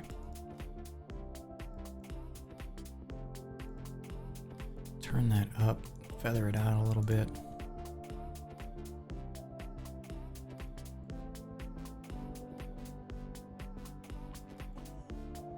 Thankfully, the fence is blurry enough that I don't think we have to worry too much about the grading, the mesh, basically the material, and everything aligning just right, because it's all blurry enough. It's not too big of an issue. Actually, I'm gonna drop that opacity back a little bit. Actually, probably drop the flow down a little bit, turn the opacity up a little. A better mix. Just in these kind of weird spots.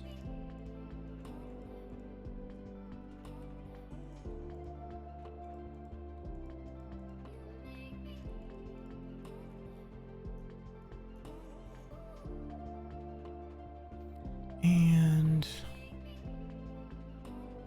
already pretty sharp. We lighten those up a little bit by going to the shadows.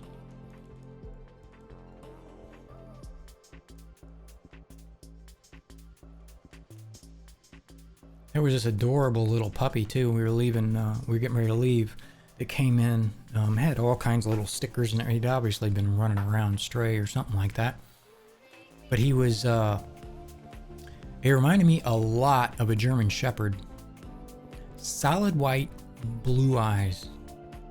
You talk about a cute ass puppy. I think it's probably Great Pyrenees mix of some kind. I'm guessing. It's such a cute, adorable little puppy. He's not gonna last long either, as far as till he gets adopted.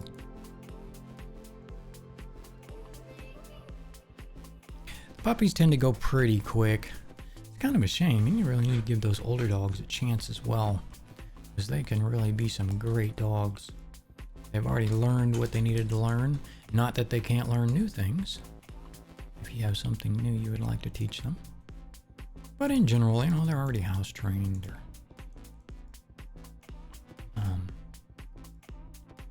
Man, that's just not giving us any slack here. Ryder Lee, thank you for the follow. I really appreciate it. Welcome to the stream. Welcome to the community. Thank you for visiting us. This is our puppy edits day. My wife and I volunteer at a local county animal shelter. Every week we go up and we photograph. It varies per week, but up to around 10 or so animals. And then we edit those pictures to go out on social media to help get them homes. And that is what we are doing today and every Sunday at 3 p.m. Central. How are you today? I'm hoping well. A little warm here in Central Texas today. The sun came out finally. We had a nice overcast today for the pictures. But that sun popped out and man, did it get warm. But we're just finishing up with a few of the edits we have here. We've already went through and selected the photographs. And now we're just tweaking them. I'm good, thanks. Those are beautiful images. Thank you so much. Appreciate that. And we got a little lucky today with the overcast, giving us that nice, beautiful, natural softbox. And this actually, this particular dog, I think his photos came out the best overall. And right now we're just going in. I like to take the leash off of them. I think it makes them feel more approachable. You know, just better in general. So I like to go in here and take it off. And we tweak them a little bit. We get rid of any, little eye boogers and grass here and there, dirt. You know, like back here, he's got some goop on his butt. So we just, where he probably laid down in some wet dog food or something. So we clean them up a bit. And all these dogs, again, they are from our local county rescue. If you are anywhere around or don't mind traveling the Austin, Texas area, and you find any of these dogs of interest to you, let me know. I'm happy to get you the contact information for the shelter. And you can see about giving one of these wonderful animals a home. And they were all so sweet today. So sweet. Which in a lot of cases they are. You would be surprised how many awesome animals there are at the shelters. Cats, dogs, whatever you're into. Or maybe you have both. Now, we currently only have dogs, which there are none in here with us at the moment. But we're more dog people, though we have considered cats. I don't know how well Gracie would do with cats. She's a little prey driven. Yeah, bank account not have enough money to fly out. Yeah, I hear you. And man, airline tickets. Holy cow! My wife and I are going down to just south of Cancun this year, and in September. And we've been kind of holding off on buying the plane tickets because they've been up and down and up and down. And whew, man, the cost. Holy cow. It's gotten expensive. You would think by now they would come up with a cheaper means of, either, I don't know, transportation, flight in general. I mean, of course, there are cheaper means of transportation. For all that matters, you could walk it, but you know what I mean. Yeah, pull his eyes up here a bit, but yeah, it's been pricey. And I'll lighten them up just, I don't know if I really like that. Maybe we'll just go for this little more of the saturation on them. I really like those eyes to pop without looking too bizarre. I think it does good. So there's his body shot. And I know the screen's black at the moment. I'm just over in Lightroom getting ready to pull another image over into Photoshop. And this was our, just a nice pose, no particular pose. We had the body shot we just did.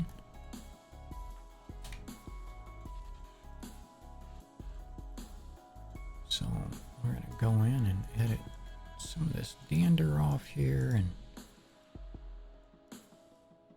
little eye boogers and a little bit of slobber. Just like them to look really nice for them, as nice as we can.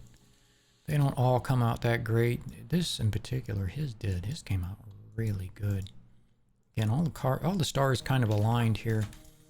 Because this is done at quite a bit faster pace than you would any kind of commercial shoot.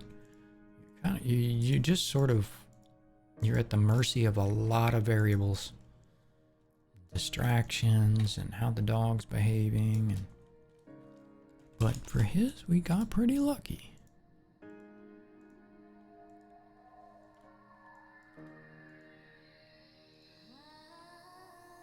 That's great. I love that shot. Such a beautiful shot. And now we'll see if we can knock out this leash with a big swipe or not.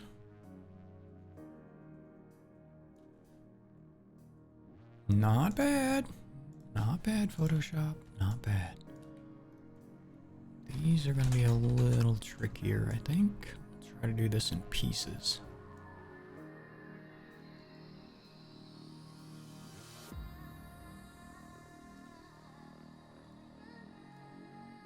Not bad there. These will be a little more interesting because we have a lot of fall off on the aperture here. Because this was shot, I think, at 4.5 aperture. So it blurs out a lot faster. And the spot healing brush doesn't really pay a lot of attention to the sharpness, softness of the particular part of the image, at least that I've noticed. Didn't do too bad there.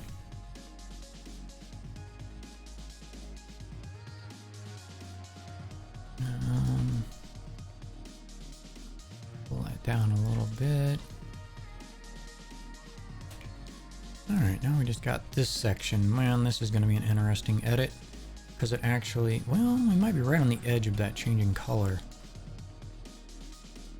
Let's see what we can pull off here. What do we got? We're a little soft. We'll see what we can pull off.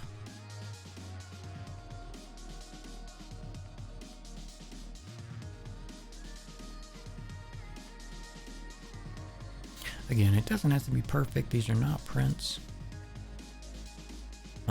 They all get down-resed, pretty low resolution for social media, so a lot of this stuff you're not going to notice. Right now it's a pretty large image. We are editing a JPEG of the raw file. That works. I think we pulled it off there. Spot on his ear looks a little wonky. So we'll fill that in.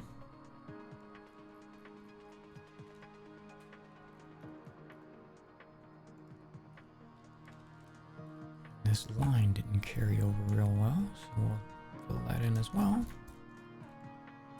There we go. Beautiful picture.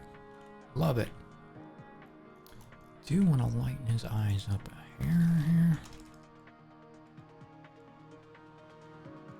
Just so they really pop.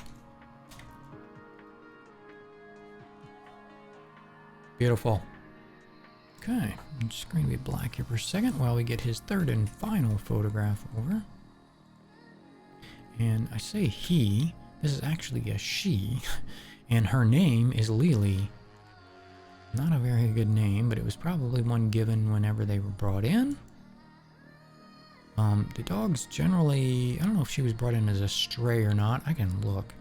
Because most of the strays, they're given names when they come in, and they never know them, and they get changed when they get adopted. Nope, this was an owner guardian surrender, so that's a good chance that that is her name. And there's also a chance she may know it. Alright, so face shot here.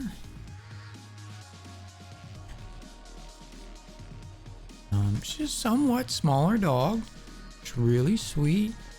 Had really good mannerisms about her. I don't know why you would surrender her. You know, I was mentioning before, when you work or volunteer in these environments, you always have a tendency to think of the worst of people. But it's a natural bias of the situation. As long as you recognize it and don't get too caught up in it. But, you know, you always think, oh, what were they moving? They can't take their pet with them. Well, you know, maybe they lost their job and they had to downgrade to an apartment and they can't find an apartment that allows pets, you know. And it's a terrible thing, and maybe they were devastated about it. We don't know. But it's easy to say, you know, and get, you know, all worked up about this and that and the other. I try not to do that. I try to be fair about it, unless I do know the situation. So we upped our opacity here. Really knock that out.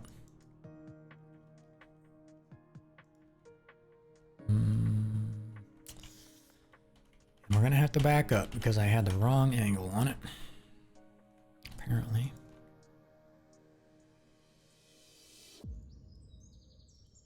Hopefully that ends up being a better angle. Not really. We might be able to work it out anyway. Between the clone and the patch tool.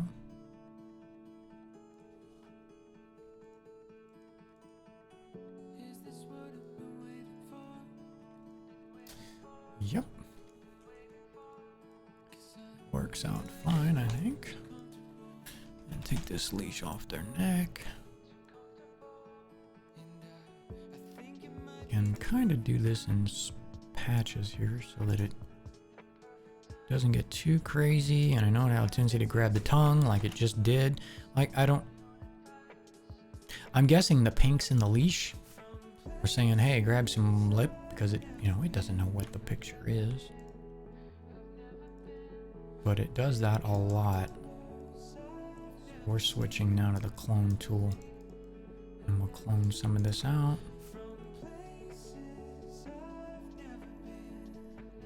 And as long as it doesn't, you know, as long as it doesn't grab your eye, you know, as a viewer, not knowing the thing's even been edited, and saying, hey, that's had an edit done to it.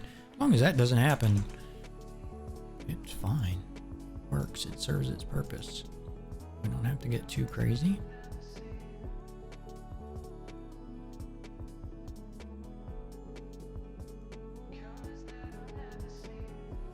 And we grabbed a little bit of the tongue there that I didn't want to when we added that.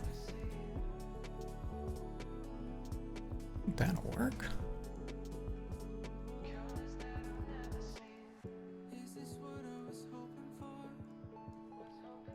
So again, if you're new to the stream, you know, welcome. Glad you're here to visit us. Every Sunday, 3 p.m. Central Time, we do the puppy edits. Wow, that ended up nasty right there. You know, encourage you to share your stories. If you've ever rescued or been to your local shelter, or if you volunteer yourself, we love hearing about it. We do the stream to advocate for all animals, dogs, cats, horses, whatever, you know, all rescues. and really advocate for getting out there and making a difference in your community and volunteering.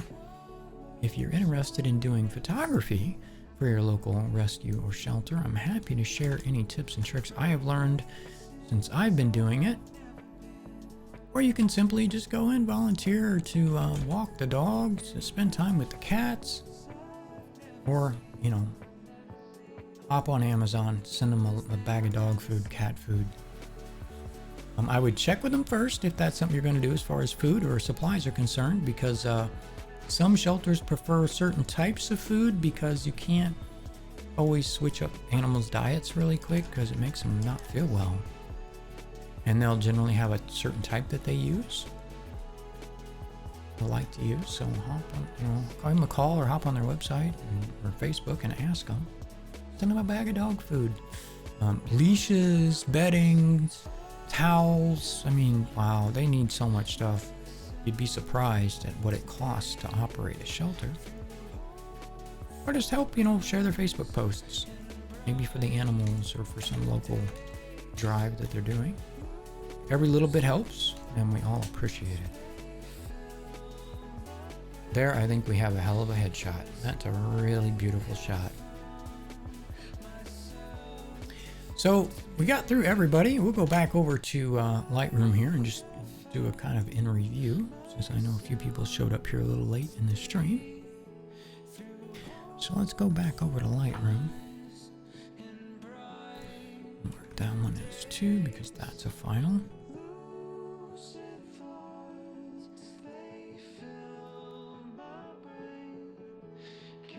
For some reason, those all uncollapsed. So we did Dixon, face shot, body shot. No, this is the body shot. And then a personality, or just a different kind of shot. Sometimes we get great ones, sometimes not so great. It really depends on the dog. That's Dixon. And then we had Hazel. She was so sweet. So sweet. And I'm a little partial to fawn colored coats. I just am. I don't know why.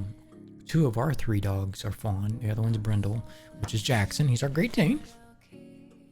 And he's usually in here, but he went off to get a drink a while ago and he hasn't been back. So he's not with us today, but he's usually sitting with us on the streams. So that was Hazel. And then we had Lacey. Pitbull mix, female. Face shot, body shot. She almost looks like a pointer right there. And there's our personality shot, or just something a little creatively different. Then we had Eva. Face shot, body shot, and she was used as a breeder, unfortunately, and she was an owner surrender. And a lot of these kind of dogs end up at the shelter. It's a sad thing. And then just our other shot. And this was Luna, a Husky Shepherd mix. Such a doll. And pretty chill, too, for her age. I think she was, what was she, 9 months? Yeah, 9 months old. So pretty chill for her age. And a Husky. But she was really pretty. Really pretty. And then our last was Lily, which we just edited. Face shot. I think Lily's came out the best today. Body shot. And then an other. Very pretty. But now what we'll do is we'll take all these pictures, we export them all into a single folder. I zip all those up. I upload a version of those up to the shelter application that people can see their pictures and everything online, and they also get sent out to Adopt a Pet. I think the Adopt a Pet website pulls them all from the shelter as well. And I also send them out to a lot of the volunteers that do the social media advertising, Instagram and things like that, and they use them for that. So, again, if it's something you're interested in doing, you don't need a bunch of fancy equipment to do this. All you need is a want or a desire to take pictures, and you can use something as simple as a smartphone to do these with. Honestly, you can. You know, I am a professional photographer, which is why I have the equipment that I have. But you don't need all that to do this. I just do it because, you know, I'm not rich by any means. Our family isn't wealthy, but we're okay. We do okay. And this is our way of giving back to our community and helping the animals and advocating for them as well. So we go and we do these photographs and we edit them and upload them and share them to everybody locally.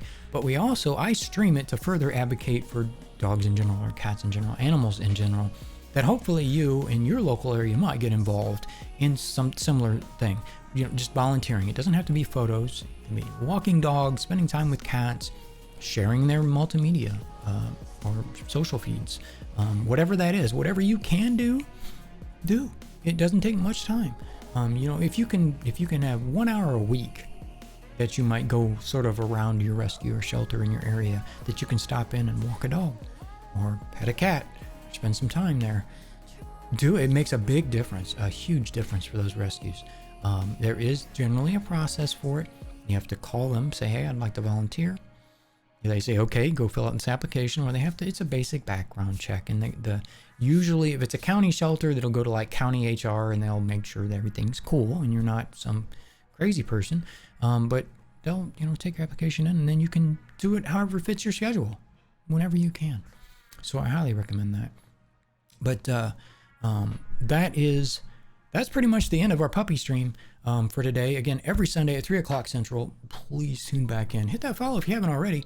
You can also follow me on Twitter. If anything's going to change or something crazy's coming up, I usually post to Twitter first. I don't post there often, so I'm not going to spam you. I only post there when something important comes up or something's really worth putting out there.